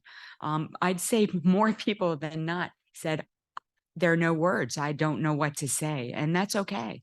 That's really okay. So Alex, do you have suggestions for people that want to support and comfort someone that's gone through this, a parent that's gone through this? Do you have suggestions of what to say? Yeah, just going off the same message, acknowledge it. If you've gone through something major in your life, something super traumatic, and people don't acknowledge it, it's pretty much dehumanizing. You don't even see me. You can't even say you're sorry. You can't acknowledge my pain, my distress. And so one of the things we do say is just acknowledge it and say that you're sorry. Say that you see their pain and you're so sorry this has happened to them, and there's anything you can do. We are big on asking people, what can I do for you? What do you need in this moment? And not making assumptions, just so you are actually being helpful. Also, when you lose someone, having people remember that you lost them like a year later or on their birthday is comforting. Any more questions out there? We have just a few minutes left. One more question? Okay, we have time for one more question. This young lady, right? Mike is intimidating. So what would you say to help the younger population? Because I know that you said that you do outreach to colleges, but my work is majority with schools and, you know, DSS and things like that. And suicide is one of those curse words, like sex abuse. And we all know that it happens and parents don't necessarily want to talk about it. And it's also a new law out now that, you know, in order for you to talk about certain topics, you have to get parental support in order to do those things. So how do you talk to, again, like a lower level, middle school, high school, because we know it happens there too, and raise awareness about suicide without having to feel like that you're walking on eggshells? Because now, in my personal opinion, they seem more reactive instead of preventative. And that's like a huge barrier that I feel like we have now.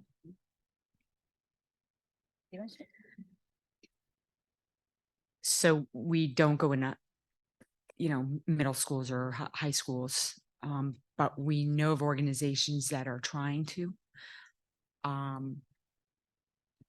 take the parents actually out of it, to encourage kids to talk amongst their peers about good decisions and recognizing when somebody's in crisis and or just not having a good day, and being able to give them the language to ask questions and to have those conversations. You're dealing with a lot of different feelings and being uncomfortable and the vulnerability around it, that the younger you can get in to talk to these kids, the better. So educating those elementary teachers, creating a space or a time in a school day to have a sit around on the carpet and have a discussion about your feelings. The earlier we can get into these kids' minds that they're in a safe space talking about their feelings, the better. It's just my suggestion. What we try to do is actually bring in parents and try to just provide education around the subject. That way they're more comfortable with it, or at least give them just a teeny tiny bit of information that they can keep. And so if something does happen, if they do notice some signs, some behavioral changes, they're not afraid to have that conversation, or at least they know where to guide their child to get some support. But it is really difficult when you do get folks who are more reactive or who shut down completely if you even talk about mental health at all. We do try to empower our youth to reach out to an adult that they trust. If it's not their parent, maybe someone else that they can open up to and then get some resources through there. But it is really difficult because for younger kids, the parent is in control. There's not much they can do on their own. Thank you, Heather. Alex, can we give them a round of applause? Thank you so much for sharing. Thank you. We're grateful to all our presenters. Jim is going to come up and have a few last words. Sweet.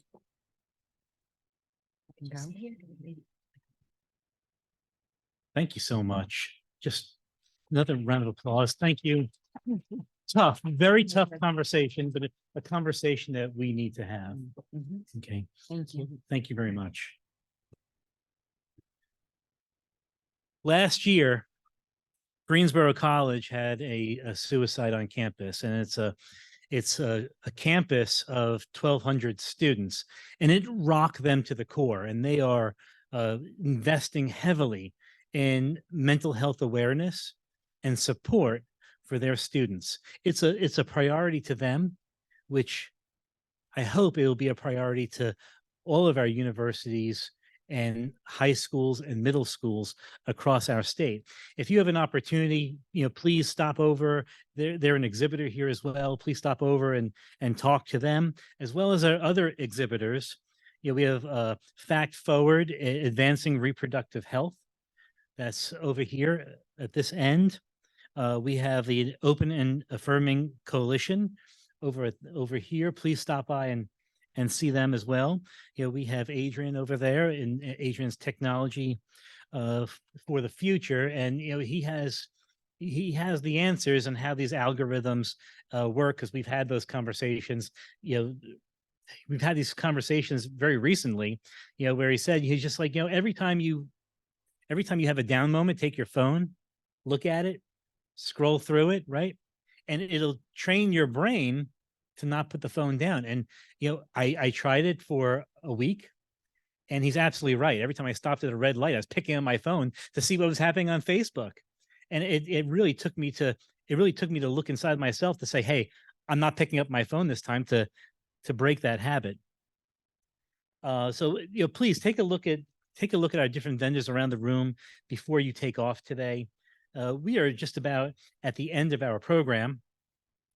And so, for our closing remarks, we're going to invite Dale Falwell up here, our North Carolina State Treasurer. He's going to tell us a little bit about how we can find some balance the same way we do financially.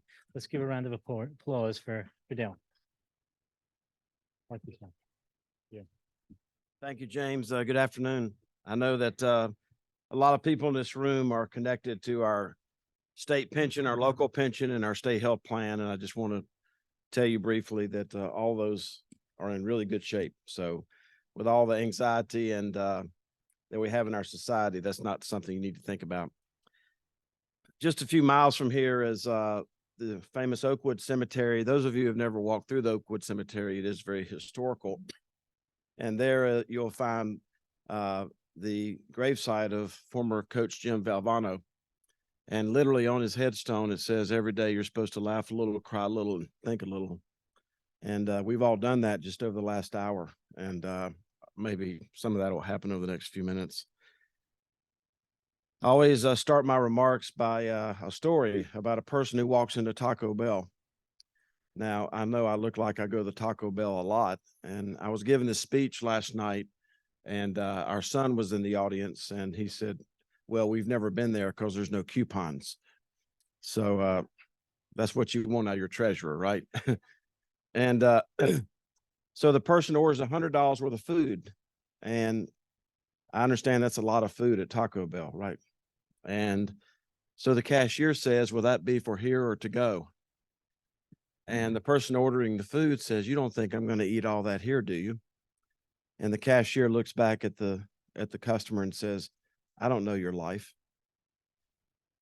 And my point of saying that to you, as you are out there advocating for the invisible, you don't know the lives of people that you're dealing with. And it's very important in this time in our society where rage has supplanted the word courage. It's so interesting. I was having a particularly hard time about 7 weeks ago.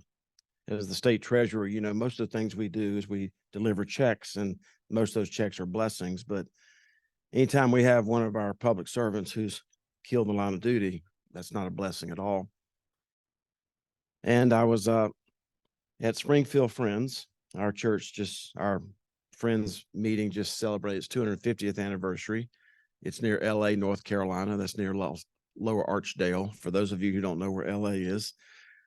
And Cynthia, my wife, was in there practicing the music, and I was walking down in the historical Springfield Cemetery, and I was just thinking to myself, with all the angst and anxiety in this world, what are we supposed to do? And what the Bible tells us is that we have but one option, and that is to give more. Just when you think you can't give any more, the Bible will admonish us that we have to give more. I didn't quite know what I was going to say today. I brought my weight loss drug here to talk about how prescription drug costs, but I'm not going to do that. I brought my map of North Carolina here to talk about the tax code, so I'm not going to do that.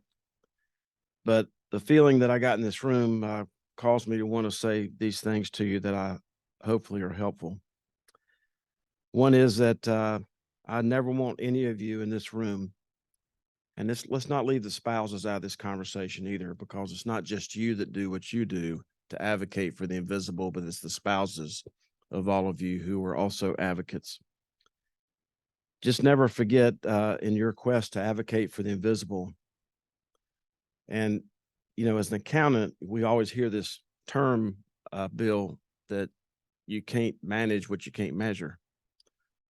It's just really hard, whether you're an IT professional or you're a bank teller trying to prevent fraud, or if you're in your line of work, it's really hard to measure something you prevented from happening. But you just need to know that that's out there. In relation to the last panel, I just want to say a few words about what I heard. 25 years ago, Cynthia and I lost our son. He was 7 years old. And I probably will not get invited back after I use this sentence, James, especially from someone with the last name of Falwell. But it doesn't matter how you lose a child, it all sucketh. That's a part of a really inelegant word that we're not supposed to use, but a minister told that to me one time. It all sucketh. And I have so much admiration for Heather, and I just want to remind you of several things that I thought of as she was talking and the last panel was talking. Number one is that unfortunately in our society, that unknown is unloved. It just seems like when somebody doesn't really know someone and something tragically happens to them, they sort of leave their mind. But unknown is not unloved. And secondly, I'm 65 years old this year, and I've learned that people die twice. Once when their spirit leaves heavenly earth, and I saw that with our son. But the second time is when the last living person remembers who they were and says their name out loud. So for all the emotion and grief that we saw from Heather,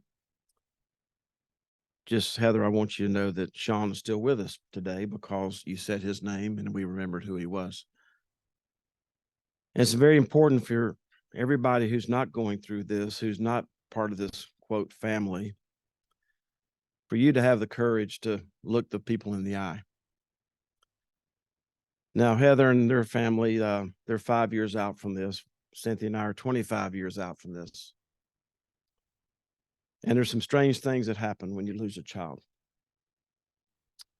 Number one is proportionally, statistically, it's the leading cause of divorce in the United States. Proportionally. Because nothing is ever like it used to be. No song on the radio, no changing of the seasons, no smell, no holiday, no anniversary. Nothing is ever like it was before. And unfortunately, especially for couples, and I don't mean this in an inelegant way, I just mean this in an emotional way. For the rest of their time together, they're going to be on different elevators. Now, sometimes my wife, Cynthia, was on the 10th floor and I was on the first floor, and she was looking down saying, "What are you doing on the first floor?" And then sometimes I was on the 10th floor and she was on the first floor emotionally as we were dealing with this grief and still are. And I would say, "What are you doing on the first floor?" My point of saying this to you, and I hope some of this is helpful, is that when you're trying to counsel people, especially couples who are going through this, it'll happen that occasionally both elevators will stop on the same floor. It may be the first floor, it may be the 4th floor, or the 10th floor. And what couples have to do is they just have to cherish that, even if it's for 5 seconds or 5 minutes or 5 hours. That's the only way to get through it. Secondly, this grief process is a little bit like Florida. You just imagine this part being Florida. So some days as you're going through this grief, it's like the west coast of Florida, the Gulf, where the waves are just kind of lapping in, the grief just kind of coming in. It's stable, it's there, you know it's there. But then again, and people, there's somebody at each one of these tables, by the way, you may not know it because you're not up here speaking. Someone at each one of these tables has been affected some way, shape, or form in losing a child. But some days are like the east coast of Florida, where those undertows and those waves are so crashing and so violent, it just feels like they're going to take you under. So as I talk about this, I just want to remind you, as you're trying to advocate for the invisible, just to remember a few things. Number one is that, unfortunately, you're in a society right now where rage is winning. And as I was walking down through the cemetery at Springfield, I came back, and the sermon was on the fact that the word rage is inside the word courage. And I asked Cynthia, I thought COU meant from the neck, but she reminded me that she probably thinks it's COUR, which means from the heart.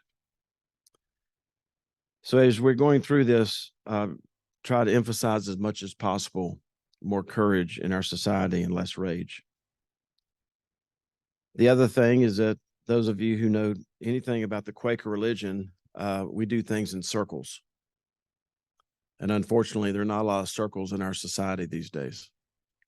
Circles where you have to turn around and face the person in front of you instead of rows where you can just throw rocks and run. So we need more circles. And in the spirit of the outgoing vice mayor of Durham, you just never know when somebody's going to say something to you that sticks. And this gentleman said something to me a couple of years ago, and that is that when you're a public official, which you all are, by the way, if there's any way possible to listen to understand instead of listen to respond, it's unimaginable what you can all accomplish. So much of our society right now is people listening so they can respond instead of listening to try to understand. I'm the least likely person to ever be standing up here. Maybe like some of the people that you advocate for, I walked into my guidance counselor's high school in Winston-Salem and inquired about taking something called an AP course because I'd heard people talking about AP courses. And my guidance counselor told me that, looking at my record in school, that she thought that I'd be better suited applying for a job bagging groceries at the A&P grocery store not taking an AP course. So when we talk about everything that's dividing our society right now, let's not lose sight of the bigotry of low expectations. I have some uniforms over here, which I'm not going to bring up because time's not allowing it, but it talks about all the jobs I've had since I was 10 years old. And I carry these around because oftentimes I speak to high school students about the joy of achievement and upward mobility. So as I was pulling those uniforms out the other day, I went up to look at my high school diploma. And I pulled my high school transcript, and I pulled out my high school transcript, and something that I don't think I've ever seen or noticed was that my IQ was 108. Now, I think when the guidance counselor told me my IQ was 108, since I'd never made it 100 on anything in my life, I thought, man, I'd shot right past 100. Now I got 108. Now I know that 108 is not that high. My point of saying that to you is that as you advocate for the invisible, I hope that you look in the eyes and the hearts of every person that you come in contact with and understand there's all kinds of smart. The last 4 letters of the word American is I can. And we have a lot of IQ in this world, but we also have some I can. My best example of this is back in the day when Amazon was just 2 employees. It was Jeff Bezos and one other person. And they got their start by selling used books. And they'd been on their knees for 2 weeks packing used books into boxes. And Jeff Bezos gave his one worker money. He said, would you please go buy some knee pads? My knees are sore. The worker looked back at Jeff Bezos and says, can I just go buy a table? That was supposed to be funny. So my point is there's no IQ that's going to answer that question for Jeff Bezos. But that's my example. There's all kinds of smart in this world. A worker who looks at Jeff Bezos and says, can I just go buy a table? Because there's really no reason for us to be on our knees at all. And as I say that, just make sure that you instill in all your folks that it doesn't matter how handsome they are, how pretty they are, how wealthy they are, how smart they are, that one day that they'll be my age and they'll look back and they'll realize that they're standing on the shoulders of somebody else, maybe even your shoulders. And as they figure out who in life that they want to stand on the shoulders of, make sure that they focus on people with integrity, because the world will help you with your ability as they did mine. Integrity, ability, and passion. If anyone that you're trying to advocate for can focus on integrity, and integrity is what you do when no one's watching, it's unimaginable what they can accomplish. At the Treasurer's Office, we manage $250 billion. That's 8 times larger than the state budget. It's the 27th largest pool of public money in the world. And we have a culture of disclosure, not discovery. If you can instill in these young folks that they're going to make mistakes. I've been racing motorcycles 47 years. I never won a championship or a race where I didn't slide out in a turn or hit a tree or tried to jump a creek and didn't quite make it. But if you'll create a culture in the minds of these folks, not only to get God between their ears every day before they do, but also when they make a mistake because they're trying to do something better and faster, then if they disclose it and not wait for the world to discover it, it's unimaginable what they can accomplish. As I close my remarks, I want to thank you for just giving me an opportunity. I was grateful to hear Sean's story today. And I want to leave you with one more thing, because typically my remarks are a little bit like a country music song. I kind of build you up, burn you down. Now I got to build you back up at the end. I think I passed out one of these cards to every table except these 3. This is one thing we do at the Treasurer's Office. It's called nccash.com. The official word is the escheats division, but I used to stutter, and I'm advised not to use that word in a sentence because it could come out wrong and I wouldn't get invited back. But this is not a gimmick. There's somebody at each one of these tables that has money sitting at nccash.com. There's someone at each one of these organizations in the back row that has money sitting at nccash.com. There's $1 billion sitting there. We paid out $110 million this year. And generally speaking, it's where somebody tried to mail you a check that you did not get or did not cash. So maybe just one more valuable reason to be at this conference is for you to go to nccash.com, not while you're driving, and look up your name, your maiden, your kids, your parents, your church, your Boy Scouts, Girl Scouts, Rotary Club, Civitan Club, PTA, your business. You'll be shocked what you might find at nccash.com.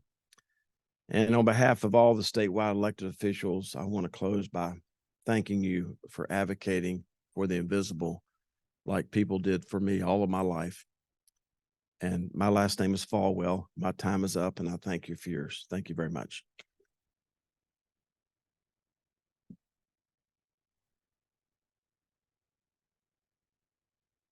Thank you very much. Dale, thank you so much. I appreciate that. I want to again thank our partners today in this Youth Resilience Summit. But anyway, I want to thank the Boys and Girls Club, for partnering with us today, the YMCA. Hopefully you thought this is a great event. There'll be a survey that will be emailed out to you over the next few days. Please go ahead and fill out that survey. If you need a continuing education credit for this, there'll be a spot on there of however you want that to be, however you want to be recognized on your certificate. Please fill that out and submit it into us, and then you will end up getting your certificate emailed to you. Once again, let's give a round of applause to our presenters today. They did a fantastic job. I know that this conference is a little bit of a unique model that you probably don't see quite often, and I hope that you'll participate in the next one that we have coming up. Everybody have a safe trip home. Thank you for coming, and good night.